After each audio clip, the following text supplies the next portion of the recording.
أعوذ بالله من الشيطان الرجيم. وأنزلنا إليك الكتاب بالحق مصدقا لما بين يديه من الكتاب ومهيمنا عليه فاحكم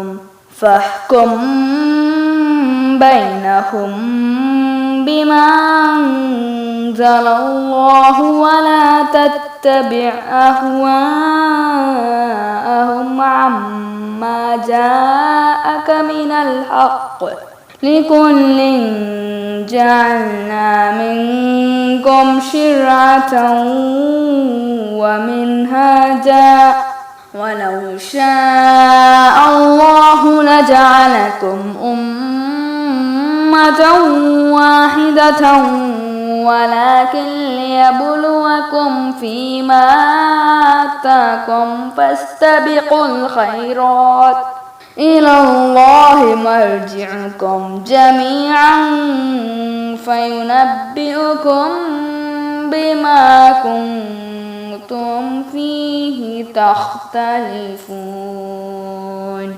ورحمة الله وبركاته.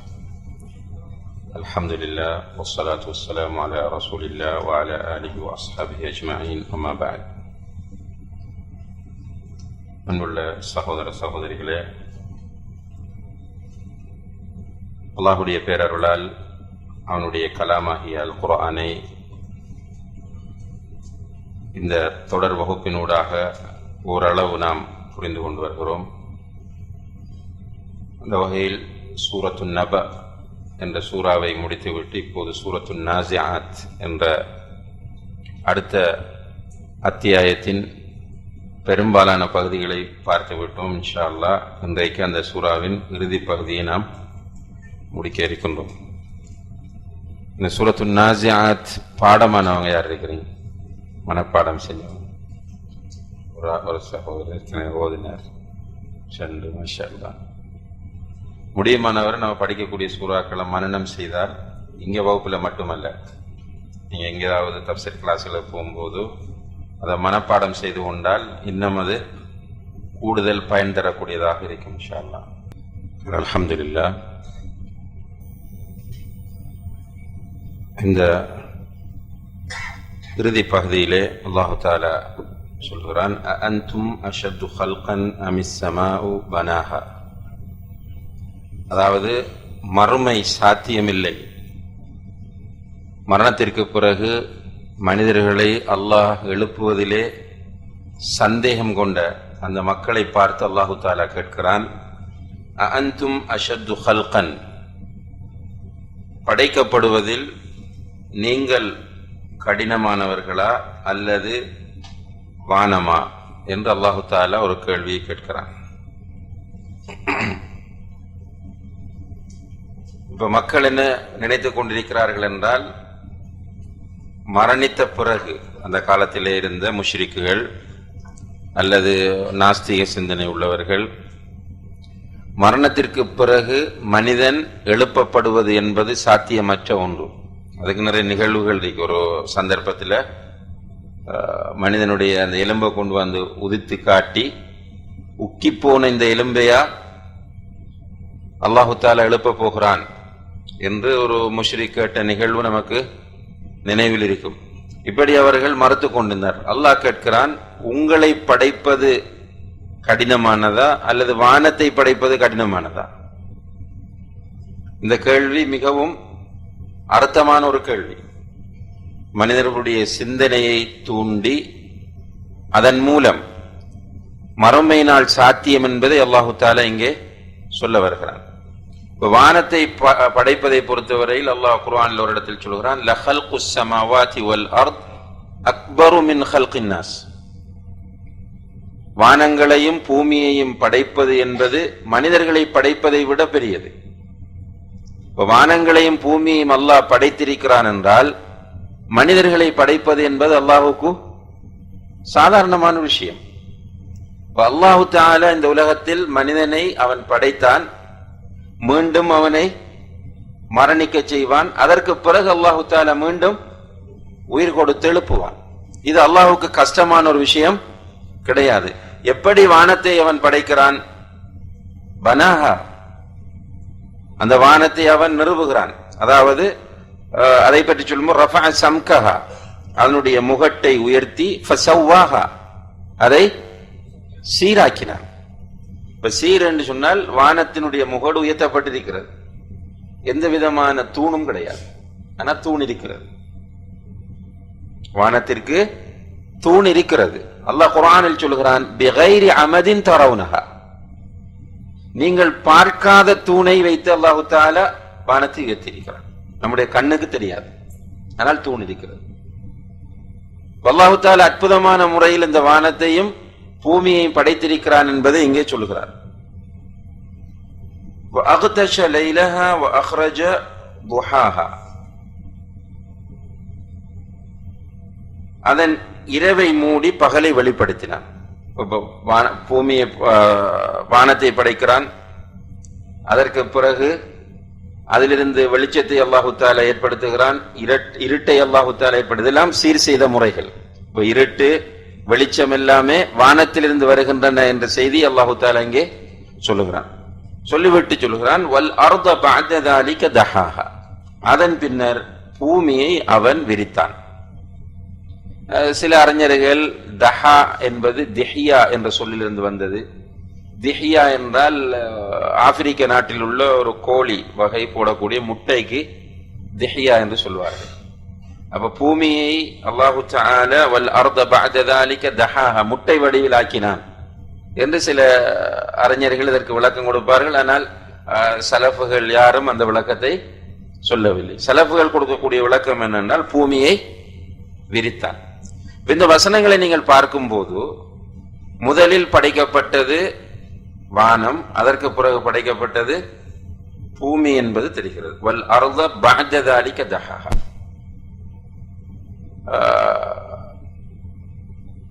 சில இடங்களிலே பெரும்பாலான அறிஞர்கள் என்ன சொல்கிறார்கள் என்றால், முதலில் படைக்கப்பட்டது பூமி என்றும் அதற்கு பிறகுதான் வானம் படைக்கப்பட்டது என்றும் சொல்கிறார்கள். உதாரணமாக அல்லாஹு தஆலா சூரத்துல் பக்கரா 28வது நினைக்கிறேன், வல்லதி خلق لكم ما في الارض جميعا ثم استوى الى السماء فسواهن سبع سماوات والذي خلق لكم ما في الارض جميعا, பூமியில் உள்ள அனைத்தையும் அவனே உங்களுக்காக படைத்தான். வல்லதி خلق لكم ما في الارض جميعا ثم استوى الى السماء, பிறகு வானத்தின் மீது உயர்ந்து فسواهن سبع سماوات, 7 வானங்களாக அதை சீர் செய்தான். அப்ப இந்த வசனத்தை வெளிப்படையில பார்க்கும் போது முதல்ல படைக்கப்பட்டது எது? பூமி என்பது வருது. அப்ப இரண்டுக்கும் இடையில் இப்னு அப்பாஸ் ரலியல்லாஹு அன்ஹுமா அவர்கள் ஒரு இணக்கம் காணுகிறார்கள். முதலில் படைக்கப்பட்டது பூமிதான், முதலில் படைக்கப்பட்டது பூமிதான். இல்ல மன்னிக்கணும், முதலில் படைக்கப்பட்டது வானம் தான். அதற்கு பிறகு அல்லாஹு தஆலா பூமியை படைத்தான். பூமியை படைத்து விட்டு அதற்கு பிறகு வானங்களை 7 வானங்களாக சீர் செய்கிறார். இப்படி புரிந்து கொண்டால் முரண்பாடு இருக்காது என்று இப்னு அப்பாஸ் ரலியல்லாஹு அன்ஹுமா அவர்கள் இந்த இடத்துல சேர்த்து ஒரு விளக்கம் தருகிறார்கள். இப்ப சுருக்கமாக என்னென்றால், அல்லாஹ்வுடைய வல்லமையை அல்லாஹு தஆலா இந்த வசனங்களின் ஊடாக தெளிவுபடுத்தி, அல்லாஹ்வால் முடியாதது எதுவும் இல்லை, அல்லாஹுக்கு எல்லாம் முடியும். அல்லாஹு தஆலா வானங்களை படைத்திருக்கிறான், பூமியை படைத்திருக்கிறான். இப்படி வானங்களையும் பூமியையும் படைத்த அவன்தான் மனிதனையும் படைத்தான். எனவே இந்த மனிதன் மரணித்ததற்கு பிறகு அவனை எழுப்புவது என்பது அல்லாஹுக்கு கஷ்டமான ஒரு விஷயமா என்பதை அல்லாஹு தஆலா இங்கே கேட்கிறான். அந்த பூமியிலிருந்து அஹ்ரஜ மின்ஹா மாஅஹா வ மர்ஆஹா, பூமியிலிருந்து அதற்கான தண்ணீரையும் மேய்ச்சல் நிலத்தையும் வெளிப்படுத்தினான். பூமியிலிருந்து பூமிக்கு தேவையான தண்ணீரை அல்லாஹு தஆலா வெளிப்படுத்துகிறான். மேய்ச்சல் நிலங்களையும் அல்லாஹு தஆலா அந்த பூமியிலே உருவாக்குகிறான். வல் ஜிபால அர்சாஹா, மலைகளை முளைகளாக அல்லாஹு தஆலா மாற்றுகிறான். முளை என்று சொன்னால் அந்த மலை இந்த பூமிக்குரிய ஒரு பாதுகாப்பு அம்சமாக மலை அல்லாஹு தஆலா ஆக்குகிறான். மதா அல்லக்கும் வலி அன்ஆமிக்கும், உங்களுக்கும் உங்களது கால்நடைகளுக்கும் வாழ்க்கை வசதிக்காக அல்லாஹு தஆலா இப்படி செய்கிறான். இது இன்னும் ஒரு விஷயத்தை நம்ம சொல்லுது. இந்த உலகத்தில் உள்ள அனைத்தும் யாருக்காக படைக்கப்பட்டிருக்கிறது? மனிதனுக்காகத்தான். உலகத்தில் உள்ள அனைத்தையும் இப்படி ஒரு செட்டப் அல்லாஹு தஆலா செய்திருப்பது மனிதனுக்காக. அதைத்தான் அந்த சூரத்துல் பக்ராவுடைய வசனம், ஹுவல்லதீ ஹலகலக்கும் மா ஃபில் அர்தி ஜமீஅ, பூமியில் உள்ள அனைத்தையும் அவனே உங்களுக்காக படைத்திருக்கிறான். இப்ப எல்லாத்தையுமே உங்களுக்காக படைத்திருக்கக்கூடிய நிலையில் உங்களை எதற்காக படைத்திருக்கிறான்? நீங்கள் அல்லாஹ்வை வணங்குவதற்காக, உங்களை வீணாக படைக்கவில்லை. உலகத்தில் உள்ள அனைத்தையும் உங்களுக்காக அல்லாஹு தஆலா தந்திருக்கிறான். உங்களை அவனை வணங்குவதற்காக வேண்டி அல்லாஹு தஆலா படைத்திருக்கிறான். அதே நேரத்தில் அல்லாஹு தஆலா நாடும் போது மறுமை வரும், உலகம் அழிக்கப்படும். அதை அல்லாஹு தஆலா சொல்லும் போது ஃபஇதா ஜாஅத்தித் தாம்மத்துல் குப்ரா, மாபெரும் அமளி துமளி ஏற்படும் போது, மறுமை உண்டாகிற அந்த நிகழ்வு மிக பயங்கரமானது, சாதாரணமானது. தாம்மத்துல் குப்ரா என்று அல்லாஹ் தஆலா சொல்றான். தாம்மத்துல் குப்ரா என்றால் எல்லாமே ஒரு வகையான குழப்பமாக இருக்கும். அத சூரத்துல் ஹஜ்ஜுடைய வசனத்தில் அல்லாஹ் சொல்லும் போது, யா அய்யுஹன் நாஸ் இத்தகு ரப்பக்கும், மனிதர்களே உங்களுடைய ரப்பை நீங்கள் பயந்து கொள்ளுங்கள். இன்ன ஸல்ஸலத்தஸ் ஸாஅத்தி ஷைஉன் அஸீம், மறுமை உண்டாகிற அந்த நிகழ்வு மிக மகத்தானது. இந்த மகத்தானது என்பது அல்லாஹ் எப்படி சொல்லான் என்றால், யௌம தரவுனஹா தத்ஹலு குல்லு முர்திஅத்தின் அம்மா அர்தஅத், பால் ஊட்டிக் கொண்டிருக்கக்கூடிய ஒவ்வொன்றும் அந்த குட்டிகளை அல்லது பால் குடித்துக் கொண்டிருக்கக்கூடியவற்றை அப்படியே விட்டுவிடும், அவர்களை அறியாமல்.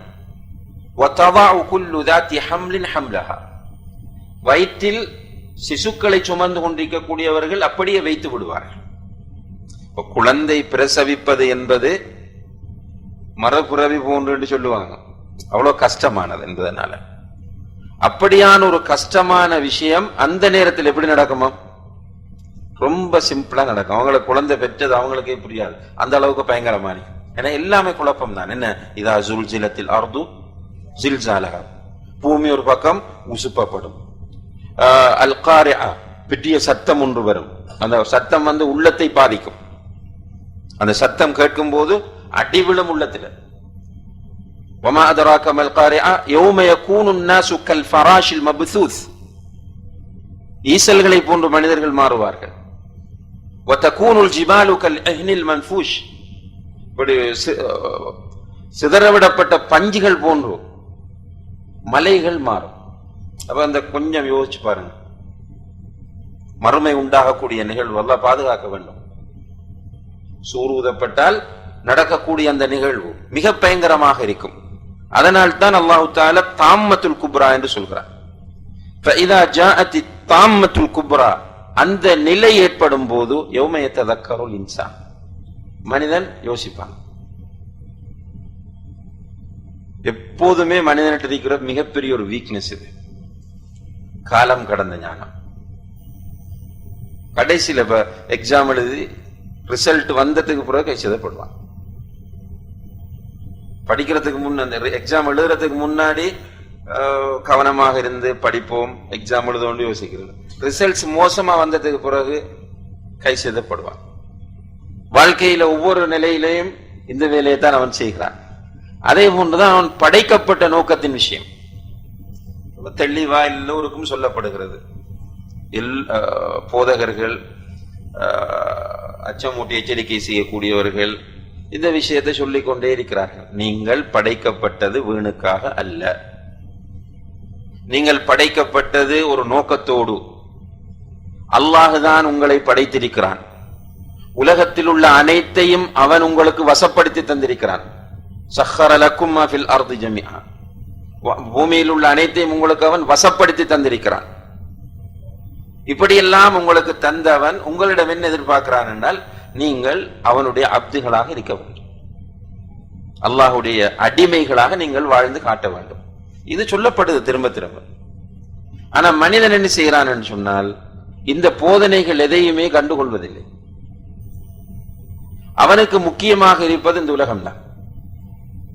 எல்லோரும் மார்க்கம் பேசுற நிறைய பேரை நம்ம பார்க்கிறோம்.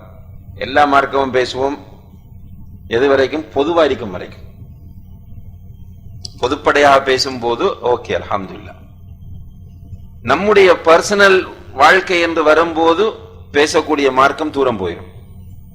ஒரு பொருளாதார கஷ்டம் இருக்கிறது, அந்த கடுமையா அல்லாஹ் தஆலா சோதிக்கிறான். அப்ப அந்த நேரத்தில் என்ன யோசிக்கணும் என்றால், அல்லாஹ் என்னை சோதிக்கிறான், இந்த சோதனையில் நான் வெற்றி பெற்றால் எனக்கு நன்மாராயம். ஆனா என்ன நினைக்கிறோம் எல்லாரும்? அந்த சோதனை வரும்போது உடனே மறமை மறந்து விடுகிறது, அல்லாஹ் மறந்து விடுகிறோம். இதை எப்படி நம்ம ரிகவர் பண்ணலாம்? இதுக்கு என்ன வழி? ஈஸியான வழி, ஏதாவது பேங்க்ல லோன் எடுக்கிறது அல்லது வட்டிக்கு பணம் எடுக்கிற வாய்ப்பு இருந்தால் பயன்படுத்திட்டு போறோம். அதுக்கு பிறகு திரும்ப வந்து தௌபாவுக்குரிய வழி என்னன்னு கேட்போம். திருமணம் நம்மட வீட்டுக்கு கொண்டு வந்துட்டால், பொதுவா திருமணத்தை பத்தி பேசும்போது ஆடம்பரம் கூடாது, அப்படி கூடாது, இப்படி கூடாது, எல்லாமே பேசுவோம். நம்முடைய வீட்டு திருமணம் வந்து எல்லாம் பண்ணிட்டு கடைசியில யாருல தலையில போடுவோம்? வீட்டுல விட்டாங்கல்ல. பெண்கள் தரப்புல பிரஷரா இருந்துச்சு. பெண்களா இருந்தாலும் மனைவியை கட்டுப்படுத்த வேண்டிய பொறுப்பு கணவனுக்கு இருக்கிறது. நம்மளும் அதுக்கு உடந்தை தான். மார்க்கம் என்பது மக்களை பொறுத்தவரையில் ஒரு செகண்ட் திங்கா தான் மாறிச்சு, இரண்டாம் பட்சமான நிலை. இந்த உண்மையை எப்போது அறிகிறார்கள்? மறுமை உண்டாகும் போது. பைதா ஜாஅத்தி தாம்மத்துல் குப்ரா, அந்த பெரிய நிகழ்வு உண்டாகும் போது மனிதன் எல்லாத்தையும் நினைத்து பார்ப்பான். வபுர்ரிஸத்தில் ஜஹீமு லிமன் யரா. அடுத்த ஸ்டெப் என்ன? பார்க்கிறவர்களுக்கு நெருக்கமாக நரகம் கொண்டு வந்து காண்பிக்கப்படும். ஏற்கனவே நம்ம சூரத்துல் ஃபஜ்ரை பார்க்கும் போது இதை பார்த்தோம். மர்மம் உண்டாயிட்டு என்றால் அடுத்த நிகழ்வு என்ன? கேள்வி கணக்கு. கேள்வி கணக்கு நடந்து கொண்டிருக்கும் போது நரகம் கொண்டு வரப்படும். நரகத்தை கொண்டு வரது யாரு? மலக்குகள். எத்தனை மலக்குகள்? 70,000 மலக்குகளா? 70,000. ஒவ்வொரு நரகத்திற்கு 70,000 மூக்கணாங்கயிறுகள். ஒவ்வொரு மூக்கணாங்கயிற்றிலும் 70,000 மலக்குகள் நின்று இழுத்து கொண்டு வருவாங்க. நரகம் காட்டப்படும். நரகத்தினுடைய சத்தத்தை கேட்பார்கள். சமிஉ லஹா தகய்யுதன் வ ஸஃபீரா, இறைந்து கொதித்துக் கொண்டிருக்கும். இப்ப மறுமை உண்டானால் அடுத்த நிலை இது. அல்லாஹ் தஆலா இந்த காட்சியை நமக்கு காட்டி விட்டு முதல்ல என்ன சொன்னான் என்றால், நீங்க நினைக்காதீங்க மறுமையை உண்டாக்குவதும் மனிதனை எழுப்புவதும் அல்லாஹ் கஷ்டமானது என்று நினைக்காதீர்கள். உங்களுடைய பார்வையில் மிக கஷ்டமானது எது? வானத்தையும் பூமியையும் படைப்பது. அதை படைத்ததே அல்லாஹ் தான். உங்களை படைப்பது அல்லாஹ் கஷ்டமான ஒரு விஷயம் கிடையாது. அப்படியான அல்லாஹு தஆலா இந்த உலகத்தை அழிப்பார். அந்த உலகம் அழியும் போது எப்படியான காட்சிகள், நிலைமைகள் உண்டாகும்? பயங்கரமாக இருக்கும். உலகம் அழிந்த பிறகு மறுமை உண்டாகும். மறுமையிலே அல்லாஹு தஆலா வருவான். கேள்வி கணக்கு ஆரம்பிக்கப்படும். அந்த நேரத்தில் நரகம் காண்போருக்கு நெருக்கமாக வெளிப்படுத்தப்படும், காட்டப்படும். இப்ப அல்லாஹு தஆலா இந்த காட்சியை நமக்கு சொல்லிவிட்டு அடுத்ததாக முடிவுகளை சொல்கிறார். ஃபஅம்மா மன் தகா, யார் வரம்பு மீறி. வரம்பு மீறல் என்ன?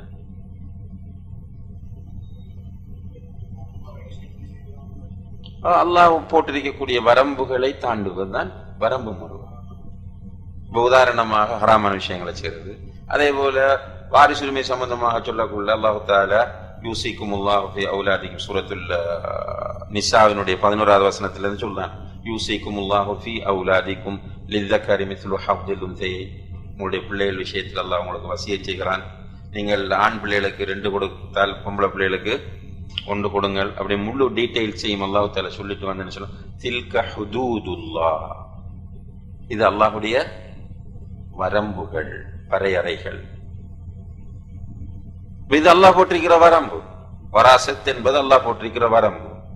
ஜக்காத் என்பது அல்லாஹ் போட்டிருக்கக்கூடிய வரம்பு. நோன்பு என்பது அல்லாஹ் போட்டிருக்கக்கூடிய வரம்பு. இந்த வரம்புகளை மீறினால், அந்த எல்லைகளை மீறினால் என்பதுதான் இங்கு சொல்றோம். அல்லாஹ் ஏவியவைகளை செய்யாமல் விடுவதும் வரம்பு மீறுவது, அல்லாஹ் தடுத்தவைகளை செய்வதும் வரம்பு மீறுவது. ஃபஅம்மா மன் தகா, யார் வரம்பு மீறுகிறாரோ, வஆஸரல் ஹயாத்தத் துன்யா, என்னது வரம்பு மீறி உலக வாழ்க்கையை தேர்ந்தெடுக்கிறாரோ. வரம்பு மீறவர் யாரா இருப்பார்? உலக வாழ்க்கைக்காகத்தான் வரம்பு மீறுவார். உதாரணமா ஜக்காத் இருக்கிறது. ஜக்காத்துக்கு அல்லாஹ் தஆலா நிர்ணயித்திருக்கிறான் ரசூலுல்லாஹி அலைஹி வஸல்லம் மூலம். அவனுடைய தங்கம் இருந்தால் இவ்வளவு, வெள்ளி இருந்தால் இவ்வளவு, விவசாயம் என்றால் இவ்வளவு, கால்நடை இருந்தால் இவ்வளவு, அல்லாஹ் தஆலா ஒரு வரம்பதுல போட்டிருக்கிறான். இப்ப வருட முடிவில் அதற்குரிய நிசாபை அதை அடைந்திருக்கும் போது கணக்கு பார்த்து கொடுக்க வேண்டியதை கொடுக்க வேண்டும். இதை கொடுக்காமல் மனதை தடுப்பது எது? உலக ஆசை. ஜக்காத்தை கொடுக்காம இருக்கிறால் யூசிருல் ஹயாத்தத் துன்யா, உலக வாழ்க்கையை அவன் தேர்ந்தெடுக்கிறான். எல்லாமே இப்படிதான். இப்ப தொழுகையுடைய டைம்ல தொழாமல் இருக்கிறோம், என்ன செய்வோம்? ஒன்று கிரிக்கெட் பார்த்துட்டு இருப்போம், அல்லது தூங்குவோம், அல்லது நண்பர்களோட சும்மா சட் பண்ணிட்டு இருப்போம். இதனாலதான் தொழுகையை மிஸ் பண்றோம். உலக வாழ்க்கையை தேர்வு செய்கிறார். அப்ப யார் வரம்பு மீறி உலகத்தை தேர்வு செய்கிறார், வஆஸரல் ஹயாத்தத் துன்யா ஃபஇன்னல் ஜஹீம ஹியல் மஅவா, அவர் ஒதுங்கும் தளம் நிச்சயமாக நரகம் தான். என்ன நரகம் முன்னால போகுது. அவர் கேள்வி கணக்கு ஆரம்பிக்கப்பட்டிருக்கு, நரகம் முன்னாடி காட்டப்பட்டு கொண்டிருக்கு. அந்த நரகத்துக்கு யார் போக போகிறார்? வரம்பு மீறி உலக வாழ்க்கையை தேர்வு செய்கிறவர்.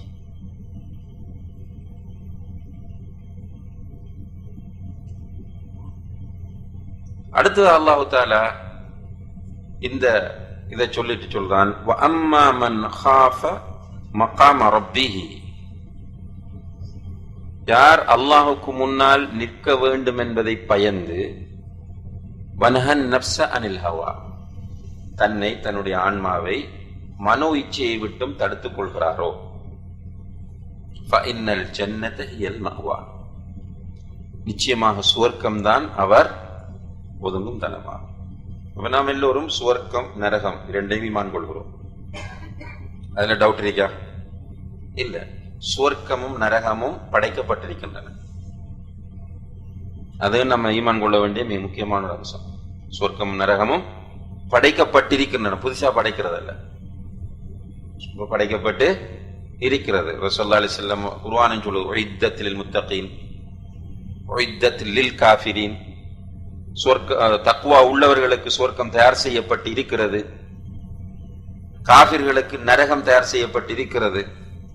அதே போன்று சுவர்க்கத்தை படைத்த போது, நரகத்தை படைத்த போது என்றெல்லாம் வரக்கூடிய ஹதீஸ்கள் எல்லாம் சுவர்க்கமும் நரகமும் படைக்கப்பட்டிருக்கின்றன. இதை நான் அழைத்து சொல்றேன் என்றால், சிலர் பிரச்சாரம் செய்யறாங்க, இன்னும் படைக்கப்படவில்லை, பிறகுதான் அது படைக்கப்படும் என்ற கருத்தை சொல்லாங்க. என்றால் கொள்கை ரீதியாக ஒரு பக்கம் வழிகேடுகள் பரப்பப்படுற அதே நேரத்தில் சரியான கொள்கை மக்களுக்கு சொல்லப்பட வேண்டும். சுவர்க்கமும் நரகமும் படைக்கப்பட்டிருக்கின்றன என்று நம்புகிறோம். சுவர்க்கத்தில் உள்ள இன்பங்கள் எல்லாம் நமக்கு தெரியும் என்றால் குர்ஆனும் ஹதீஸும் சொல்லக்கூடிய விஷயங்களை நம்ம நம்புறோம். ஆனால் என்ன நம்புறோம் என்றால், சுவர்க்கத்தில் உள்ள சொல்லப்படக்கூடிய பெயர்கள் தான் இந்த உலகத்தில் உள்ள பெயர்களை தவிர அதனுடைய யதார்த்தம் வேறு. ஸல்லல்லாஹு அலைஹி வஸல்லம் ஃபீஹா மா லா ஐனுன் ரஅத் வலா உதுனுன் சமிஅத் வலா خطر على قلب بشر, எந்த உள்ளமுமே கற்பனை பண்ணாத, எந்த காதுமே கேட்டிருக்காத, எந்த கண்ணுமே பார்த்திருக்காத இன்பங்கள் அந்த சுவர்க்கத்திலே இருக்கிறது. அப்படியான சுவர்க்கத்தை நம்ம நம்புகிறோம். அதே போன்று பயங்கரமான நரகம், சிம்பிளா ரசூலுல்லாஹி அலைஹி சொன்னாங்க, நரகத்தில் ஆக குறைந்த வேதனை, ஒருவருக்கு நெருப்பாலான செருப்பு அணிவிக்கப்படும், அதை அணிந்தவுடன் அவருடைய மூளை ஒதிக்கும் என்று சொன்னார்கள். சிம்பிளா சொன்னாங்க நரக வேதனையுடைய நிலை. அதே போன்று சொன்னார்கள், உங்களுடைய வீடுகளில் பயன்படுத்தக்கூடிய நெருப்பு நரக நெருப்பின் 70 ஒரு பகுதி என்று சொன்னாங்க. 70 மடங்குல ஒரு பகுதி. அப்ப சஹாபாக்கள் கேட்கிறாங்க, அந்த வீட்டுல பயன்படுத்துற நெருப்பை கொண்டு எங்களை தண்டித்தாலேயே தாங்க முடியாது என்று சொன்ன நேரத்தில் அல்லாஹ்வுடைய தூதர் சொன்னாங்க, அந்த பகுதி கூட, அந்த ஒரு பகுதி கூட நேரடியாக நரகத்திலிருந்து வரவில்லை. அல்லாஹ் அந்த பகுதியை எடுத்து கடலில் பலமுறை அமிழ்த்தி அவனுடைய உஷ்ணத்தை குறைத்து விட்டுத்தான் உங்களுக்கு தந்திருக்கிறான். அல்லாஹ் பாதுகாக்க வேண்டும். இதை விட 69 மடங்கு அதிகமாக இருக்கக்கூடிய அந்த நரக நெருப்பு எப்படி இருக்கும்னு கேட்கிறாங்க.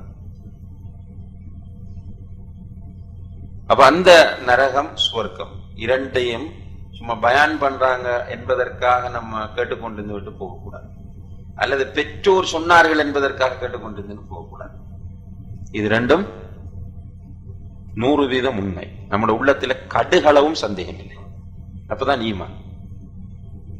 நரகம் உண்மையானது என்பதில் கடுகளவும் சந்தேகம் வரக்கூடாது, சுவர்க்கம் உண்மையானது என்பதில் கடுகளவும் சந்தேகம் வரக்கூடாது. சுவர்க்கம் உண்மை. அதிலும் நிறைய பேர் உலகத்தில் உள்ள மதங்களை பின்பற்றுகிறவர்களிடத்தில் சுவர்க்கம் நரக நம்பிக்கை இருக்கு. மதவாதிகளிடம் சுவர்க்கம் என்கிற நம்பிக்கை இருக்கு, நரகம் என்கிற நம்பிக்கை ஆனா தெளிவில்லை. யாருடைய சுவர்க்கம் நரகத்தை பற்றிய கோட்பாடும் தெளிவற்றது. ஆனால் அல் குர்ஆன் சொல்லக்கூடிய, ஹதீஸ் சொல்லக்கூடியது மிக தெளிவானது. அது நம்முடைய உறுதியான கொள்கை. இப்ப இந்த சுவர்க்கத்தை அடைந்து கொள்வதுதான் ஒரு முஃமினுடைய முழு இலட்சியமாக இருக்க வேண்டும். அவனுடைய விஷன், மிஷன், அவனுடைய டார்கெட் எல்லாமே சுவர்க்கம் தான். அவன் தூங்கும் போதும் அந்த கவலையோடு தான் தூங்க வேண்டும், காலையில் எழுந்திருக்கும் போதும் அந்த கவலையோடு தான் எழுந்திருக்க வேண்டும். அவன் வீதியிலே கிடக்கிற ஒரு பொருளை அகற்றும் போதும் அந்த உணர்வோடு தான் அகற்ற வேண்டும். இந்த சுவர்க்கத்தை அடைந்து கொள்வது என்பது லேசான ஒரு விஷயம் அல்ல.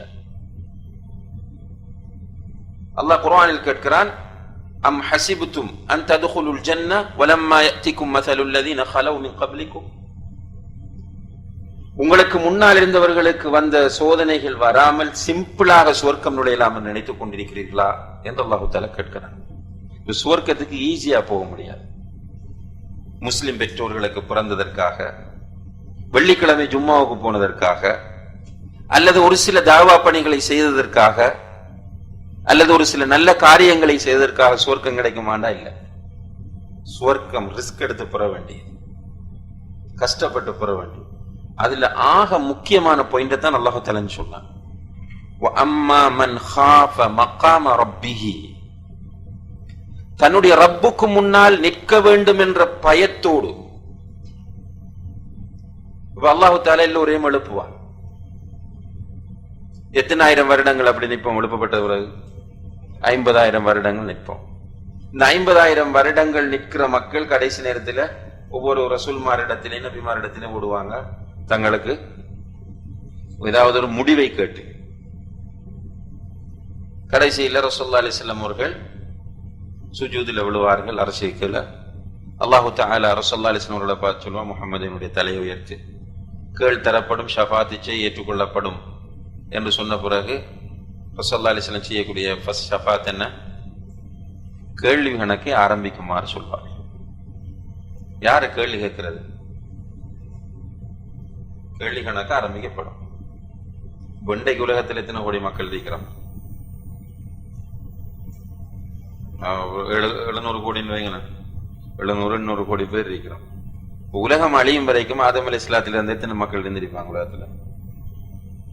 அதை நம்மளால சொல்ல முடியாது. அல்லாஹு அலம். ஒரு பெரும் எண்ணிக்கை. இவ்வளவு பேரிடமும் கேள்வி கேட்பது யார்? அல்லாஹ் ரப்புல் ஆலமீன். ஒவ்வொருவரோடும் தனித்தனியே பேச போகிறார். அல்லாஹ் அக்பர்.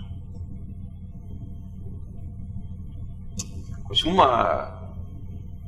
நம்ம அல்லாஹ்வை புரிந்து கொள்வதற்கு அந்த ஒரு நிலையை சிந்தித்தாலே போதும். அத்தனை மக்களோடும் அல்லாஹு தஆலா தனித்தனியே பேசுவான். ஸல்லல்லாஹு அலைஹி வஸல்லம் சொன்னார், மா மின்கும் மின் அஹதின், உங்களில் ஒவ்வொருவரோடும் சயுகல்லிமுஹு ரப்பு, அவனுடைய ரப்பு பேசுவான். லைஸ பைனஹு வ பைனஹு தர்ஜுமான், மொழிபெயர்ப்பாளர்கள் யாருமே இருக்க மாட்டார்கள். நாம் நம்முடைய ஒரு ஒரு இடத்துல வேலை செய்தால் அந்த மேனேஜரிடம், அல்லது ஒரு தவறு செய்தால் பெற்றோரிடம், படிக்கும்போது பிரின்சிபலிடம், அல்லது போலீஸில், நீதிமன்றத்தில் இப்படியெல்லாம் போய் நிற்கிறத கற்பனை பண்ணின உடனே பயம் வருது. நிறைய பிரச்சனைகளுக்கு நம்ம ஏன் போறல, மக்கள் கோர்ட் கேஸ் என்று வரும், அங்க போய் நிற்க வேண்டும், ஒரு பயம் வருது. ஒரு மூமினிடம் என்ன பயம் வர வேண்டும் என்றால், நான் இவ்வளவு வேலை செய்கிறேன், இப்படி எல்லாம் நடக்கிறேன், நாளைக்கு அல்லாஹுக்கு முன்னால் போய் நான் நிற்க வேண்டும், இந்த பயம் வர வேண்டும். தொழும்போது அந்த பயம் வர வேண்டும். இந்த தூங்கும் போது, தொழுகையை விட்டு விட்டு தூங்கும் போது, தொழுகையை விட்டு விட்டு டிவி பார்த்து கொண்டிருக்கும் போது, நண்பர்களோடு பேசிக் கொண்டிருக்கும் போது, ஹராமான ஒரு காரியத்தை செய்யும் போது, அல்லாஹ் கடமையாக்கியவைகளை செய்யாமல் விடும் போது, நான் அல்லாஹுக்கு முன்னால் போய் நிற்க வேண்டுமே, அல்லாஹ் என்னிடம் கேட்பானே. இந்த பயம் வந்தா ஆட்டோமேட்டிக் என்ன வரும்? நம்முடைய ஹவாவை நம்மால கட்டுப்படுத்த முடியும். அந்த பயம் இருந்தால் மாத்திரம்தான் ஹவாவை கட்டுப்படுத்தலாம். இல்ல என்றால் மனோ இச்சையின் அடிப்படையில் தான் நம்முடைய வாழ்க்கை அமையும். மனோ இச்சையை கடவுளாக ஆக்குவது ஷிர்க். மனோ இச்சைக்கு கட்டுப்படுவது என்பது ஷிர்க். அஃபரைத மன் இத்தஹத இலாஹஹு ஹவா, தன்னுடைய கடவுளாக மனோ இச்சையை ஆக்கி கொண்டவனை நீ பார்த்தீரா என்று அல்லாஹ் கேட்கிறான். அப்ப நம்முடைய மனோ இச்சை போன போக்குல தான் நான் போவேன் என்று வாழ்வது என்பது நமக்கு ஆரோக்கியமானதல்ல, ஆபத்தானது. இப்ப மனோ இச்சைக்கு எதிராக போராட வேண்டும். இப்ப நிறைய நம்ம மனோ இச்சை இப்படிதான் செய்யறோம். இப்ப தொழணும் என்று மனம் சொன்னா தொழுவோம், இல்லைன்றால் இல்ல. ஜகாத் கொடுக்க வேண்டும் என்று மனம் சொன்னா கொடுப்போம், இல்லைண்டா இல்ல. இப்ப மனம் போன போக்கில போய்கொண்டிருக்கிறவர்கள் அந்த மனம் போன போக்கில் போகாமல் தங்களை தடுத்து நிறுத்த வேண்டும் என்றால் அதற்குரிய வழி என்ன? என்ன வழி? அல்லாஹ்வுக்கு முன்னால் நிற்க வேண்டும் என்ற பயம் வர வேண்டும். ஆரம்பத்தில் அல்லாஹ் என்ன சொன்னான்? ஃபஅம்மா மன் தகா வஆதரல் ஹயாத்த துன்யா, உலகத்தை தேர்ந்தெடுக்கிறவன் தான் எல்லாம் வருவான். இங்க வந்து அல்லாஹ்வுக்கு பயப்படுகிறவன் தான் எதை கட்டுப்படுத்துவான்? மனோ இச்சையை கட்டுப்படுத்துவான். ஹவாவை, தன்னுடைய மனோ இச்சையை கட்டுப்படுத்துவான். இப்ப மனோ இச்சையை கட்டுப்படுத்த வேண்டும், இதுதான் போராட்டம். இந்த மனோ இச்சையை கட்டுப்படுத்த வேண்டும் என்றால் பிரதானமாக நாம் செய்ய வேண்டிய வேலை என்ன? மறுமையை பற்றி நிறைய படிக்க வேண்டும். அல்லாஹ்வுக்கு முன்னால் நிற்பதை திரும்ப திரும்ப நினைத்து பார்க்க வேண்டும். அல்லாஹ்வுடைய நீதிமன்றத்தில் நிறுத்தப்பட்டு, அதுவும் எப்படி நிறுத்த போறான்? நிர்வாணமாக நிறுத்த போகிறான். காலில் செருப்பில்லாமல் நிறுத்த போகிறான். ஒளிவு மறைவில்லாமல் நிறுத்த போகிறான். ஒளிவு மறைவு என்ன நடக்கும்? மனிதனுடைய அல்யௌம நக்திமு அலா அஃப்வாஹிஹிம், வாய்க்கு சீல் பண்ணிடுவான். பேச சொல்ல போறான். யாரை பார்த்து? உறுப்புகளை பார்த்து சொல்லுவான். துகல்லிமுனா ஐதீஹிம், அல்லாஹு அக்பர். அவர்களுடைய கைகள் பேசும். அல்லாஹ் சொல்றான், எங்களோடு அவர்களுடைய கைகள் பேசும். லஞ்சம் கொடுத்தோமா, வட்டி வாங்கினோமா, ஜக்காத்து கொடுத்தோமா, திருடினோமா, ஹராமான காரியங்களை செய்தோமா, எல்லாவற்றையும் கை சொல்லும். கஷ்டம் அல்லாஹ்வுக்கு? அது அல்லாஹ்வுக்கு முடியாததில்லை. வதஷ்ஹது அர்ஜுலுஹும் பிமா கானூ யக்ஸிபூன், அவர்கள் செய்து கொண்டிருந்ததை பற்றி அவர்களுடைய கால்கள் சாட்சி சொல்லும் என்று அல்லாஹ் தஆலா சொல்றான். அன்புள்ள சகோதரர்களே, ஹதீஸ் என்றா இது முத்தவாத்திரா, ஆகாதா, இதை நம்பலாமா, நம்ப முடியாதா, சர்ச்சைகள் வரலாம். அப்படி எந்த சர்ச்சையும் கிடையாது. தெளிவான நஸ்ஸுகள். கை பேசும், கால்கள் சாட்சி சொல்லும். இது போதாதுக்கு அல்லாஹ் என்ன செய்வான்? எல்லாத்தையுமே டிஸ்பிளே பண்ணுவான், கொண்டு வந்து. அல்லாஹுடைய அந்த நீதிமன்றத்தில் நிற்கும் போது அல்லாஹ் கேள்வி கேட்க போறான், ஒவ்வொரு கேள்வியாக. இந்த மனிதன் வலது பக்கம் திரும்பி பார்ப்பான். அவன் தேடி அல்ல, நன்மை மட்டுமல்ல, இந்த உலகத்தில் அவன் தேடி அனைத்தும் அப்படியே குவிக்கப்பட்டிருக்கும். எல்லாம் காட்டுவான் அல்லாஹ் தஆலா. முடியுமா? முடியாத? முடியும். நடக்குமா? நடக்காத? நடக்கும். ஏன் நடக்கும் என்றால் ரசூலுல்லாஹி ஸல்லல்லாஹு அலைஹி வஸல்லம் சொல்றாங்க நடக்கும்.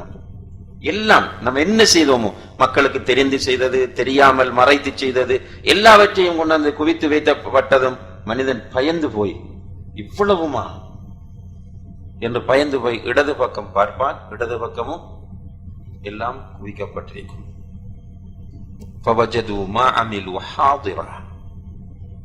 அவர்கள் செய்த அனைத்தும் அவர்களுக்கு முன்னால் கொண்டு வந்து காட்டப்படும்.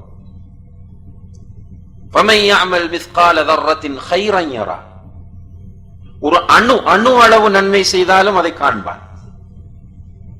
அணுண்டா கண்ணுக்கு தெரியாது, அந்த அளவுக்கு ஒரு நன்மை செய்தாலும் காண்பான். ஒரு அணு அளவு தீமை செய்தாலும் இங்கே பார்ப்பான். இப்படியான ஒரு நிலை. இந்த நிலையை திரும்ப திரும்ப நம்ம நினைக்கிறோம். இதை நினைத்து பார்க்கும் போது நம்முடைய ஹவாவை நம்மளால நிச்சயமாக கட்டுப்படுத்த முடியும். இந்த நிலை, இந்த மஹ்ஷர்ல உள்ள அல்லாஹ்வுக்கு முன்னால் நிற்கிற இந்த நிலை பற்றிய சிந்தனை மக்களுடைய மனங்களில் ஆழமாக பதியாததனால் தான் மிக இலகுவாக ஹவாவின் பின்னால் சென்று கொண்டிருக்கிறார்கள்.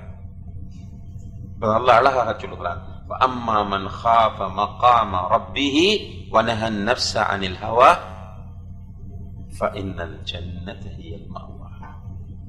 அவன் ஒதுங்குமிடம் சுவர்க்கம், நிச்சயமாக சுவர்க்கம். அல்லாஹ் தஆலா அந்த பாக்கியத்தை நம் அனைவருக்கும் தர வேண்டும்.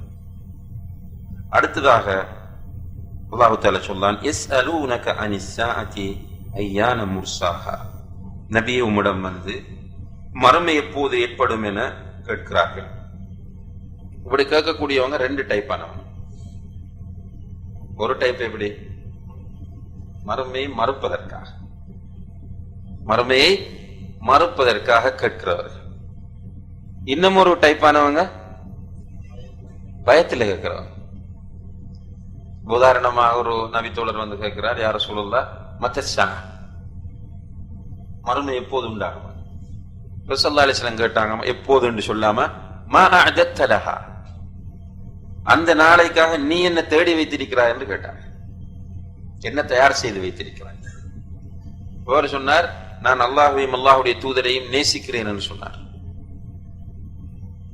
ரசூலுல்லாஹி அலைஹி வஸல்லம் சொன்னாங்க, அல் மர்உ மஅமன் அஹப்ப, மனிதன் யாரை நேசிக்கிறானோ அவரோடு இருப்பான் மறுமையில். இதுல முக்கியமான ஒரு இன்ஃபர்மேஷன் என்னென்றால், நம்ம யாரோடு இருக்க வேண்டும் என்று நம்ம முடிவெடுப்பதாக இருந்தால் அவங்கள நம்ம நேசிக்க வேண்டும். ரசூலுல்லாஹி அலைஹி வஸல்லம் இருக்கணும்னு நினைத்தால் அவங்கள நேசிக்க வேண்டும். சஹாபாக்களோடு இருக்க வேண்டும் என்று நினைத்தால் சஹாபாக்களை நேசிக்க வேண்டும். உலமாக்களோடு இருக்க வேண்டும் என்று இருந்தால் உலமாக்களை நேசிக்க வேண்டும். எனவே ஒரு மூமின் அல்லாஹ்வுடைய தூதரோடு, சஹாபாக்களோடு, நல்ல உலமாக்களோடு நிச்சயமாக இருக்க விரும்புவான். எனவே அவன் செய்ய வேண்டியது என்ன? அவர்களை சும்மா விமர்சித்து தெரியாம அவர்களை நேசிக்கக்கூடியவனாக மாற வேண்டும்.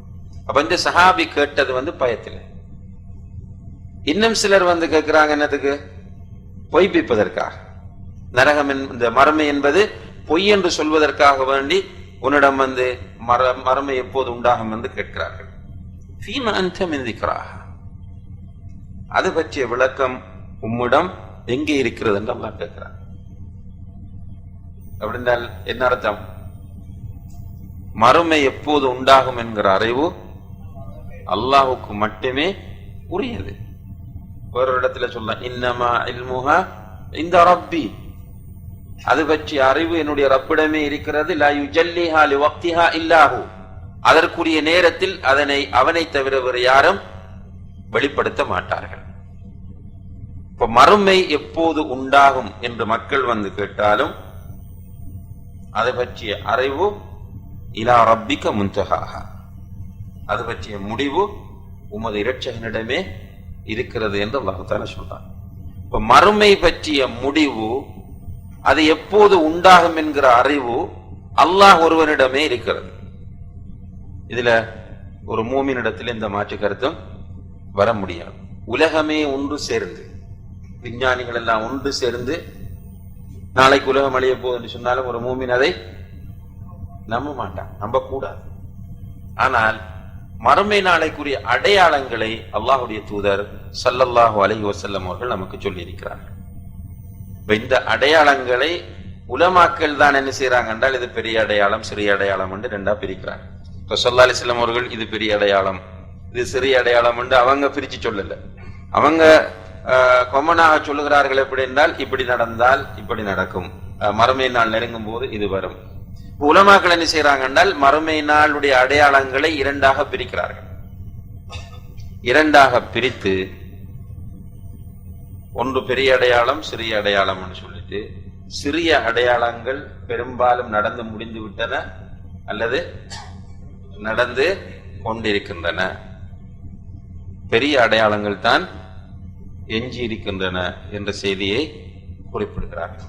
இப்ப பெரிய அடையாளங்கள் எனும் போது அவற்றை நம்ம பார்க்கிற நேரத்தில், இப்ப நம்ம இயற்கை விதி என்று சொல்றோமே, அந்த விதிக்கு மாற்றமானவையாகத்தான் அவை காணப்படுகின்றன. உதாரணமாக தஜ்ஜாலுடைய வருகை. தஜ்ஜால் வந்து எவ்வளவு நாள் இருப்பான்? 40 நாள் இருக்க போறான். இந்த 40 நாளை பற்றி ரசூலுல்லாஹி அலைஹி வஸல்லம் சொல்லும் போது சொல்றாங்க, முதலாவது நாள் ஒரு வருடம் போன்று இருக்கும். முதல் நாள் ஒரு வருடம் போன்று, இரண்டாவது நாள் ஒரு மாதம் போன்று, மூன்றாவது நாள் ஒரு வாரம் போன்று, ஏனைய நாட்கள் சாதாரண நாட்கள் போன்று இருக்கும். இப்ப சஹாபாக்களுக்காக ஒரு வருடம் போன்று என்று சொன்னால் எப்படி தொழுகை? ரசூலுல்லாஹி அலைஹி வஸல்லம் பதில் உக்துருலா, தொழுகைக்குரியதை கணித்துக் கொள்ளுங்கள் என்று சொல்றாங்க. அப்படின்னு என்ன மீனிங்? 5 வக்த கணிக்க சொன்னாங்களா? ஒரு வருடத்திற்குரிய தொழுகையை கணித்து தொழுங்க. அப்ப இது வந்து சூரிய ஓட்டத்துல புவி சுழற்சியில மாற்றம் ஏற்படுமா இல்லையா? கண்டிப்பா. அதே போன்ற ஒன்றுதான் கிழக்கில் உதிக்கிற சூரியன் மேற்கில் உதிக்கிற. அப்ப ஒரு ஒரு ஓட்டத்துல போய்கொண்டிருக்கிற திடீர்னு மாறி நடக்க போகிறது. அப்ப உலகம் இதெல்லாம் நடக்கும் போது இதா ஜுல்ஜிலத்தில் அர்து ஜில்ஜாலஹா வ தகூனுல் ஜிபாலு கல்யஹ்னில் மன்ஃபூஷ் எல்லாம் அந்த நேரத்துல நடக்கும். எனவே பெரிய அடையாளங்கள் தான் இப்ப எஞ்சி இருக்கின்றன என்று அறிஞர்கள் குறிப்பிடுகிறார்கள். அப்ப மறுமை நாள் நெருங்கிக் கொண்டே இருக்கிறது. அன்புள்ள சகோதர சகோதரிகளே, மறுமை நாள் நெருங்கினாலும் நெருங்காவிட்டாலும் நம் ஒவ்வொருவருடைய அஜலும் நெருங்கிக் கொண்டிருக்கிறது. நமக்கு என்று நிர்ணயிக்கப்பட்ட காலம் நெருங்கிக் கொண்டிருக்கிறது. அடுத்த செகண்ட் இருக்கலாம். அதிலேயும் குறிப்பாக வயது போனவர்கள், அவங்களுக்கு தர்க்க ரீதியாக மவுத் மிக நெருக்கமாக இருக்கிறது. ரசூலுல்லாஹி அலைஹி வஸல்லம் என்ன சொன்னாங்க? அமாரு உம்மதி மா பைன 60 வ 70. என்னுடைய சமுதாயத்தின் வயது 60க்கும் 70க்கும் இடைப்பட்டது என்று சொன்னார். 60-70 வயது தான் என்னுடைய சமூகத்தில் பெரும்பாலான மக்கள் வாழ்வார்கள். இப்ப ஒருவர் 50 வயதுன்னா ஒரு பயம் கூடுதலாக வர வேண்டும்.